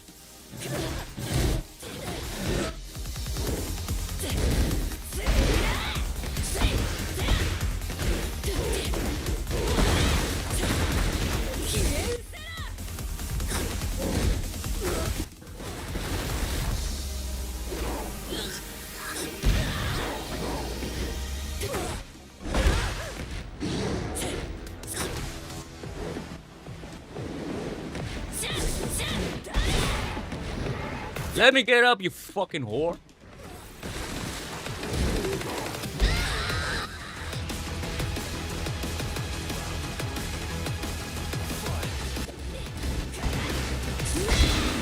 This is also stupid guaranteed, man. 1 1 2 1 1. That's it. That's it. 1 1 2 1 1 2. That's it. Why does she have fucking more than 100 fucking moves if she only does fucking 2 moves? It's so fucking annoying, man. Just like a fucking raid chart that takes 11 seconds to complete. And we just fucking watch a video we've been seeing for fucking 1,000 times. To where you are now, I've seen you win, I've seen you lose, and I've always been here, right in front. We were together when you first discovered gaming. That feeling, the discoveries, the friendships. You never shied away from me. You cried, you've tilted. Your bursts of joy. You've discovered fame. You felt everything, fully. I've seen you become you. We've always been together on your gaming journey. Always electric, right? Never fucking miss the move. Huh? Do you have it bind to your fucking controller? Why would you want to have skills, huh? Maybe you use a script for your combos as well. I think it's the best controller out there. अभी तो मैं खेल रहा हूँ Golden Liver पे. Golden Liver ही really अच्छा है इस time. I currently use a default PlayStation 5 DualShock or DualSense controller. Actuellement, je joue avec une manette Xbox One. I use DS4 controller. I use PS5 controller. I use DualShock 4 for my controller. I used to, and right now use the DualSense. Previous I use DualShock, and right now I use DualSense. For me, it's good. For me, it's good. But I also looking for the hitbox in the future. Maybe. I'm using VM6R. I use the VM6R controller. Knee stick, by stick. See? Plus frames, plus frames, plus frames. The standard PS5 controller. PS5. Right now I'm using the PS5 controller. Ahora mismo estoy usando el Canva Obsidian 2. PS5 controller. I currently PS5 controller. You must use a better controller. 저는 판테라를 사용하고 있지만 안에 이제 달려 있는 레버는 골든 레버를 사용하고 있습니다. Golden lever. Hello and welcome back as well. We're here with the final day of Tekken World Tour Finals 2025. My name is Pun Life. Joining me on the mic now is Majin Obama, the legend himself. And look, Pun Life, we got to get through this losers bracket to see who is going to make it to our top 8 bracket. But yo, is this thing on? Bro, this place been looking mad packed, but it sound mad quiet during that break. Can y'all hear me out there? Is Malmo Sweden? Can you hear me? That's a good answer. Because when you look on this stage and you see another Pakistan-South Korea matchup, you got the young upstart in Farzeen toe-to-toe with JDCR. Playing for big stakes here to see who's going to join their countrymen in that top 8 bracket. Pun Life, how you feel looking at these two? I mean, it's going to be very interesting to see who comes on top this time. Like, obviously, we're 2 apiece right now so far for Korea and Pakistan. So it's, you know, the tides will shift in someone's favor. It's been nice to see JDCR obviously having a big resurgence. He did make it to 17-18 TWT. He's not been at a TWT. Down for one. Down for one. I see. Yeah, guaranteed fucking follow-up. We've been seeing him kind of like show up and have these big performances, but the marquee wins haven't been there for him recently, outside of course, Electric Clash, first attack. Wow, nice move, man. Those challenger points and get to that fourth. It's actually a very good move. 0 arenas use that move. On the tour, but of course, Farzeen, many years as junior, but man, the way this guy is playing, especially this week in group phase, being able to, of course, make it here today, this far in the losers bracket. But the thing is, man, to make it and join the likes of we just saw who had an intense set with and then the other players that Osama Abbasi, the way that guy is playing out of his mind today. for them to be met with, again, this loser side of the bracket and what is waiting in this thing. If he's gonna swim out of here, bro, he's gonna have to go over one of the best to ever do it. JDCR hovering over the Dragon. That's the question too, is, you know, with him, he's been showing different characters so far too. Slipping back to your habits. He has not shied away from that in this final at all. Everything's on the table. Hey, Hachi, Armor King, this time queuing up the drag. Yeah, it's going to be very interesting to see how far Xenon is back. We obviously saw the Victor earlier versus Low Hype, but then going to the Lydia in a bit of a desperation play. But hey, maybe this time the Victor will work out perfectly. You know, he had some really good placements this year. He's definitely trying to... he's already improved upon his placement from last year's finals as well.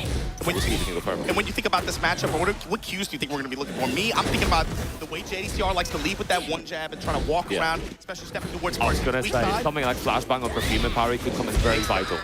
It's Farzine. GG. Gotta go. Bye-bye. When it comes to the counter hit timing, if he's able to sniff JDCR out, or is JDCR going to draw first blood with that...